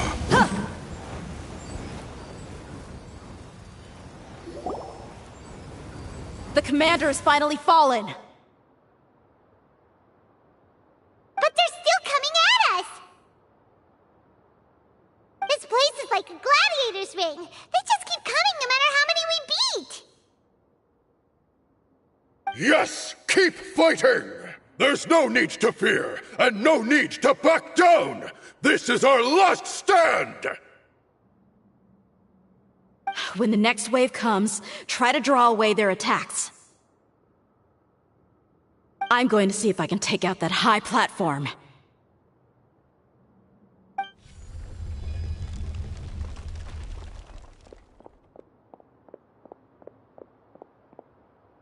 Get out of my way! Come and face me, Michel! So they've broken through the front as well. Apologies, Lord Michel. They fight like absolute madmen! No matter how much we throw at them, they just keep coming for more!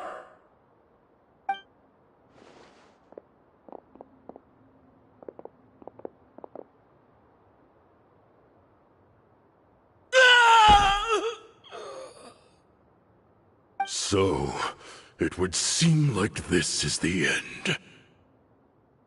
Time to pay for everything you've done, Michel. You think I would give you that opportunity? I will be buried in the sand alongside all the rest of our fading glory. Hey, wait!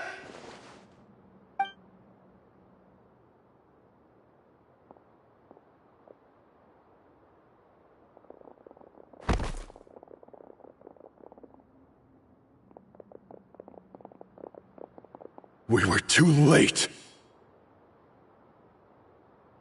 It's over. There's no more need to fight. But if you're still going to cling on to your so-called mercenary's pride, then I'll give you all a good beating as well.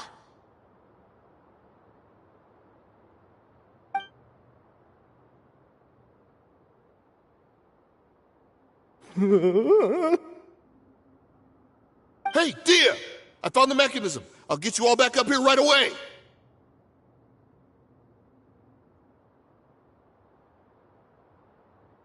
Let's go.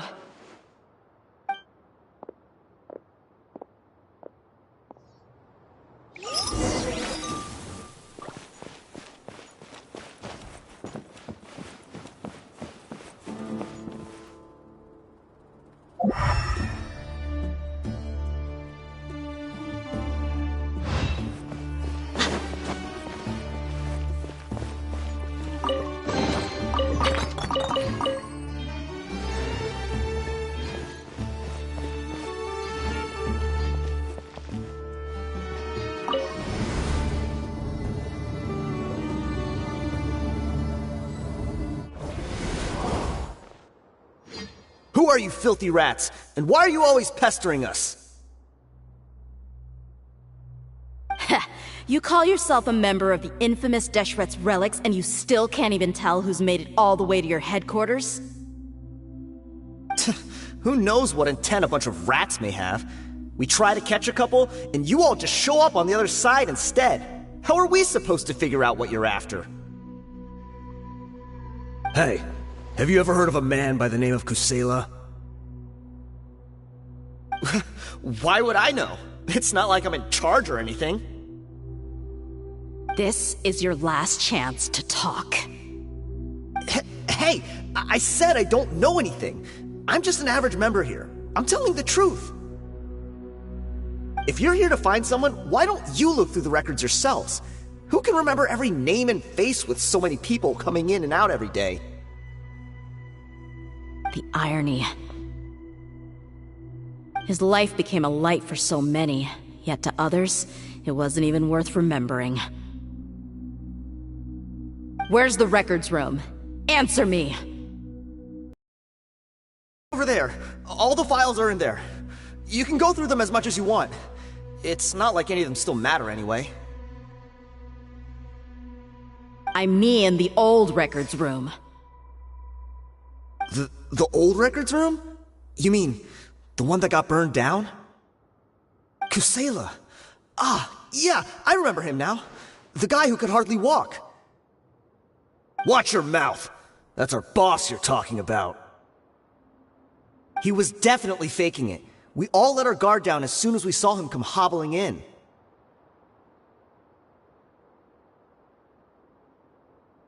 But in the short time it supposedly took him to take a dump, he'd already gotten away and started a fire in the records room.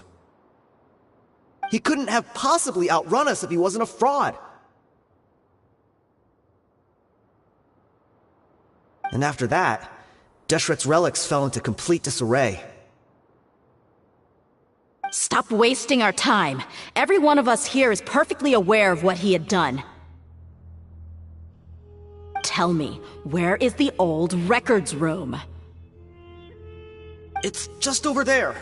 Go see it for yourself if it means that much to you. There's nothing left in there but ashes. No human could ever survive that kind of inferno. Bashar, Tikriti, let's go. We'll leave the others here to guard these guys. Spare them no mercy if they try anything.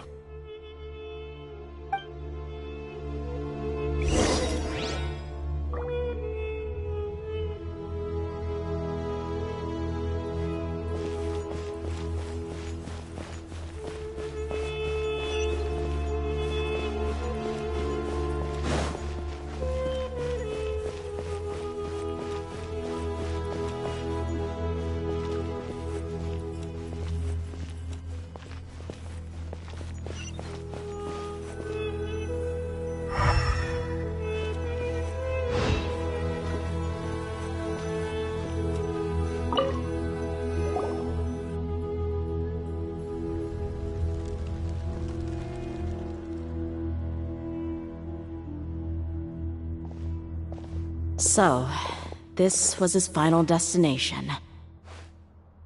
How did he do it? Getting past all the guards with a limp and sneaking in here to start a fire? If he was nimble enough to do that, then he must have been able to get out of here after starting the fire, right? Dehya. I'm sorry.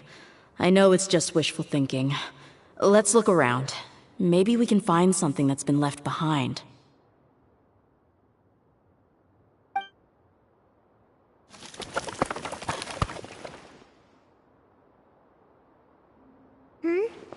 Is this a cane? It must be the one that Dehya's father used. Kusela. Thanks for everything, boss. We're fortunate to somehow find that cane after that fire.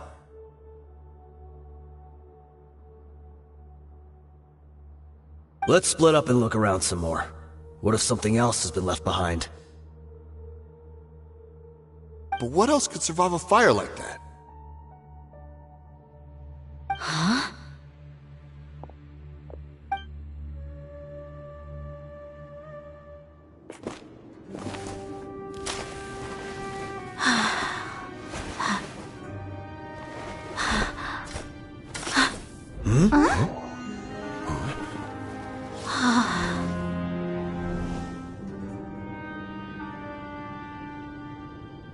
So. Wait! Isn't that the toy sword you played with as a child?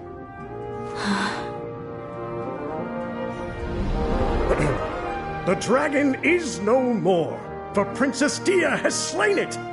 Its head now hangs above the city gates. Her bravery has brought eternal peace and prosperity to us all. Dehya, come on. This is the most important line.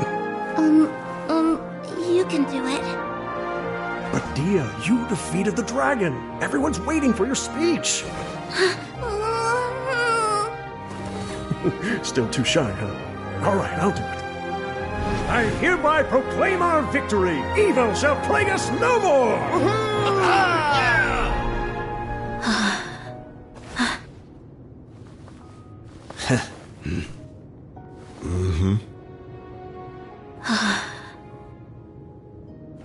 I hereby proclaim our victory.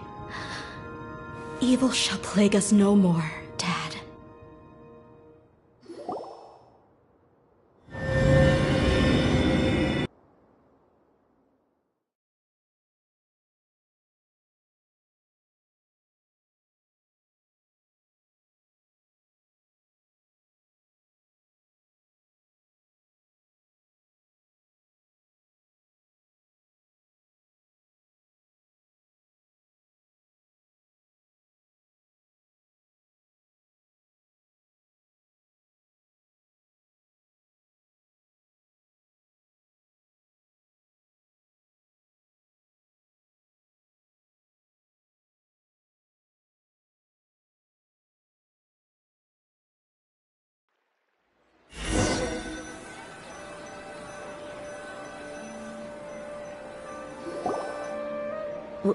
What's this?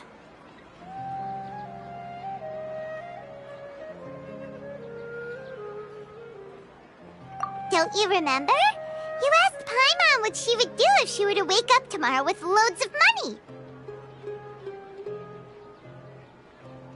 And Paimon said that she would get boatloads of tasty snacks. You looked super confused at the time, but said it was an adorable thing to say. These opportunities don't come by often. So today, Paimon's gonna treat you to a special crash course on Paimon's life philosophy.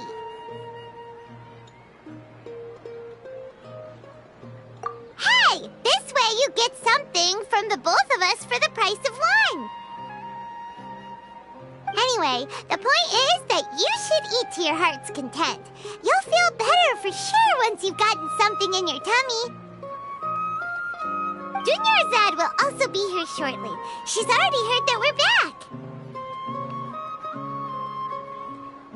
Aw, thanks, you two.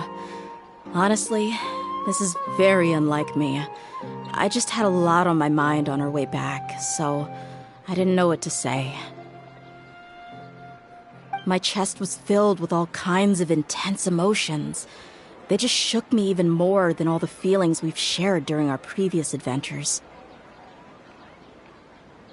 But when everything came to an end, those emotions also vanished without a trace, and I was left feeling more empty than ever before. It was as if I'd lost the thing that was most important to me. Yeah, you're right. To many mercenaries, Mora is the most important thing in the world. But perhaps to us, it's the most worthless thing of all.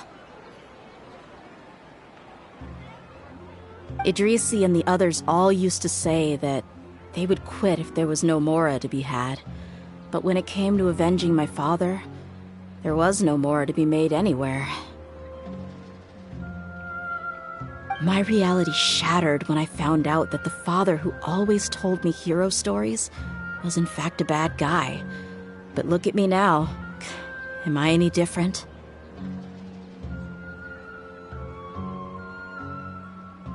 Despite all my promises about never forgiving him and never trying to understand him, I still went to such lengths to find out the truth, and nearly even shed tears for his sake.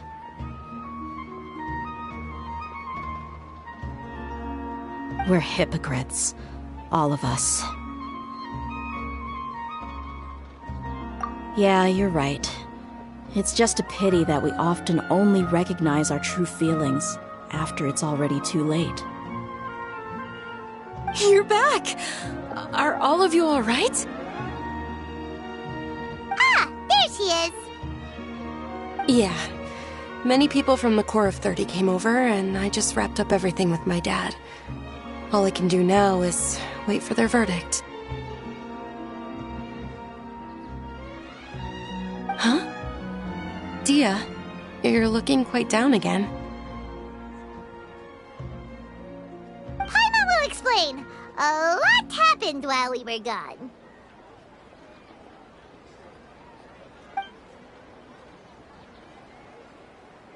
I'm sorry. I really should have controlled my emotions better. I just...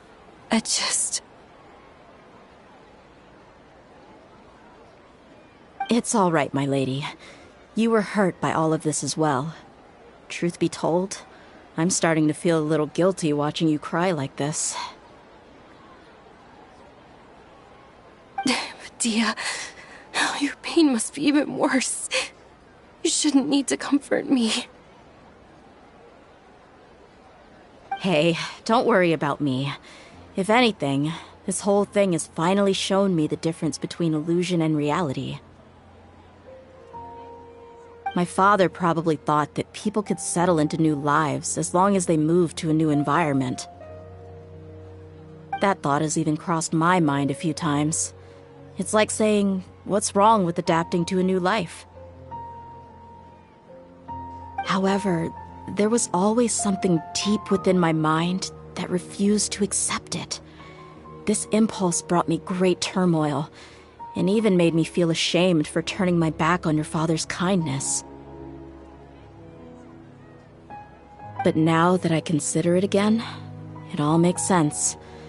The desert sands are a part of who I am, and I will never be able to lead a peaceful existence. I understand how you feel. That doesn't mean I won't be making any changes to my life, though. As an example, I'm now thinking about taking on some small odd jobs. It's just like Idrisi said. I also want to catch up to my father and become a character in his play. Even if the ending of the story may be childish and ridiculous, it won't really matter. Isn't that neat, though? Oh, you'll be a whole new kind of mercenary, one that's not out for Mora. Why don't we go for a change of scenery once we finish eating? What about stopping by the Grand Bazaar again? Right. You said you wanted to get a rug for your family. We'll come along too. I can't thank you enough for taking care of me this entire time.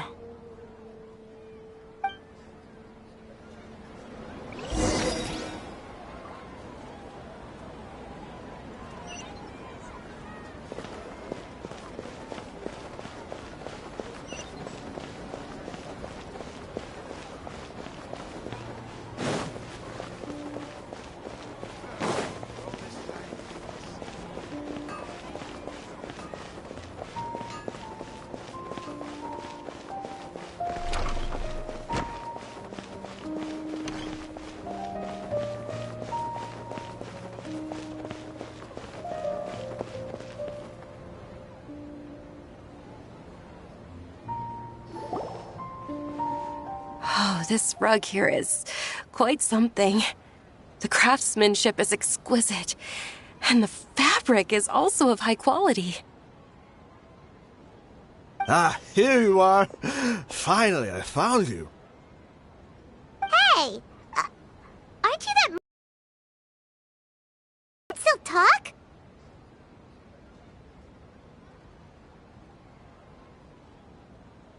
Wait, are you here to take revenge on us? What are you talking about? Do I look like I could take you all in a fight? I just came here to give you something. I'll be on my way to give myself up to the Corps after this. Once I woke up, I hurried to the Khan al-Ahmar's camp, hoping to alert them to your presence.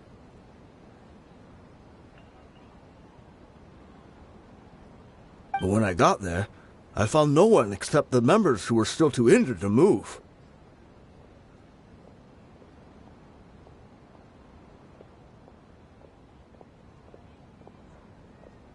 Ah, so you probably got there after us. Yeah, they told me that they had exacted their revenge, and everyone had turned themselves in to the authorities. Even that last camp was not going to last for much longer. I had joined the cause to repay an old favor from Kusela. Now that everyone's already turned themselves in, I might as well do the same.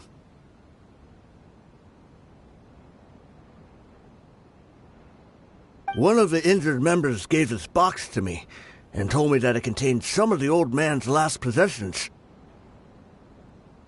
Everything left in the camp will get confiscated, so I figured I should get this to you before the Corps could get their hands on it. Thank you. No worries.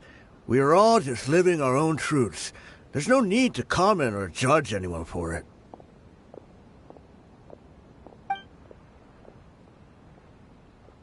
So this box contains everything that Dehya's father left behind. Huh. It feels lighter than expected.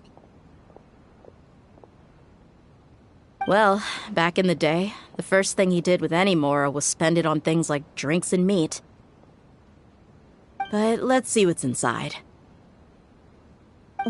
What's this? It's just a bunch of junk. It kinda stinks. Perhaps it's just been left unopened for too long. A handwritten copy of a storybook. The paper's already yellowed, and it looks like it's about to fall apart. It was against the Academia's rules to possess books for personal use. If he was going to break that rule, he could have at least copied something useful. That probably means this was really important to him.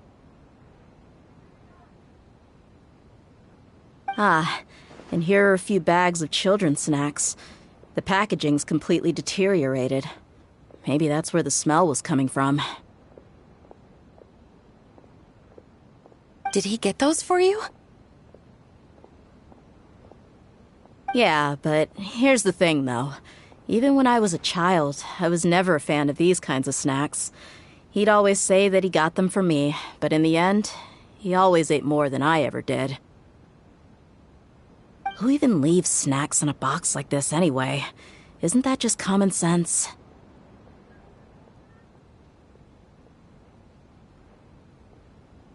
Forget it. Let me see what else is in here. A razor, some buttons, some round iron tiles, a wooden toy puppet. A wool scarf, which, from the looks of it, probably belonged to a woman, and a hair clip? Why are these things here? I'm suddenly feeling a little scared. I'm sorry, my lady, but this is just the kind of man he was. He probably saw this box as some kind of personal trash heap and dumped any and everything in there. 2 empty liquor bottles. Tell me, you guys, are these the kinds of things that a normal person would leave behind?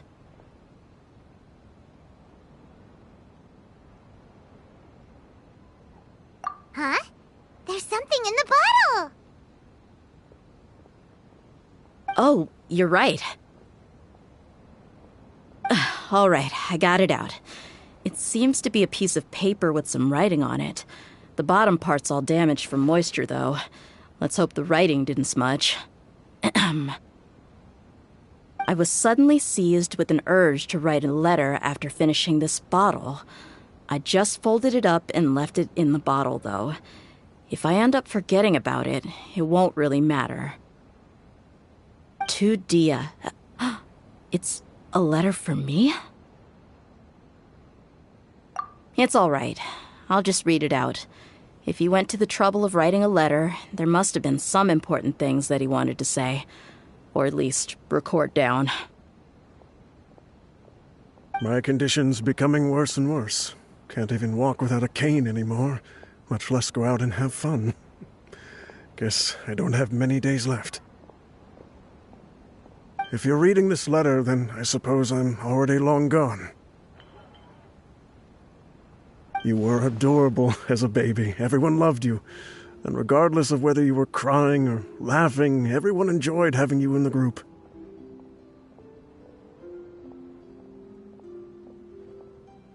But once you grew a bit older, you were no longer nearly as happy or cute. It's probably Idrisi's fault. He was never up to any good.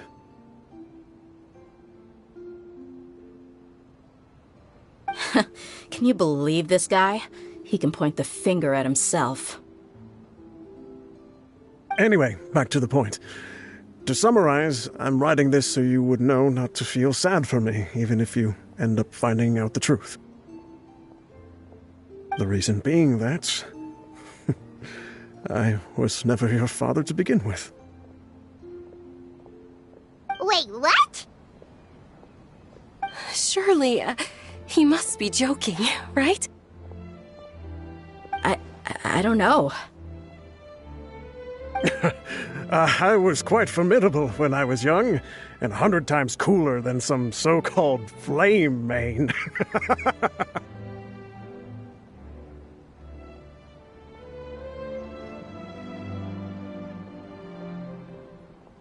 Really felt like the whole world was under my feet. With just a teeny tiny bit of effort, I felt I could rule over the entire desert. But as fate would have it, I went out into the desert for a drink one day and discovered a baby in the sands. It was you. You were just lying there, small and helpless. You were so tiny that if the wind blew for just a little while longer, you would have been buried forever. But your cries were so loud they made my head hurt. Now that I think of it, you really were a bundle of energy.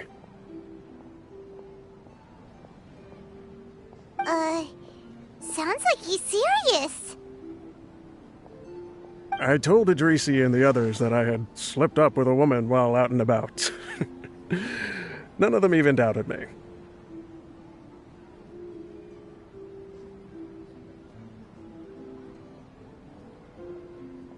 I'm sorry that I had to lie to them for so long, but I really had no other choice. I was their most esteemed leader, after all. It's not like I could just tell them that I suddenly wanted to play at being a father.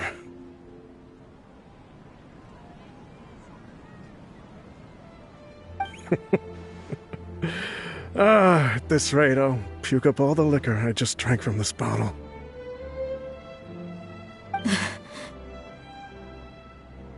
Anyway, Dehya, you possess the kind of freedom and kindness that we could only dream of.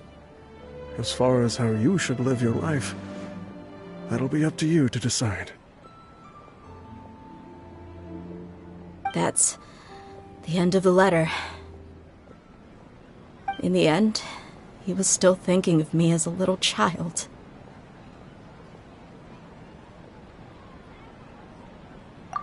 I suppose, or I would have suffocated under the sand a long time ago.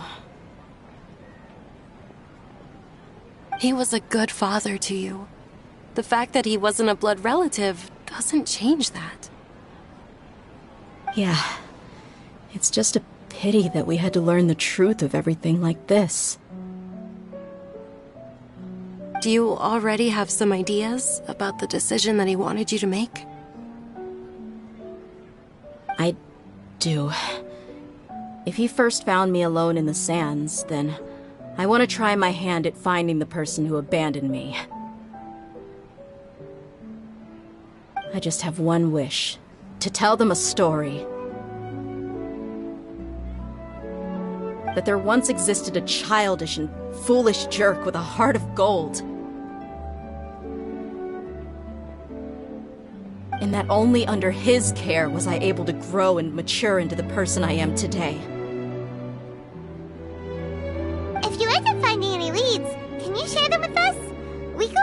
adventures all the time. Maybe we'll be able to find some information for you. Sure, I appreciate it. I wasn't expecting you to be so enthusiastic. I'll help too. Thank you. All of you. Thank you so much. My life has certainly had its twists and turns, but I've always considered myself lucky. Because no matter where I've gone, I've always been surrounded by incredible kindness.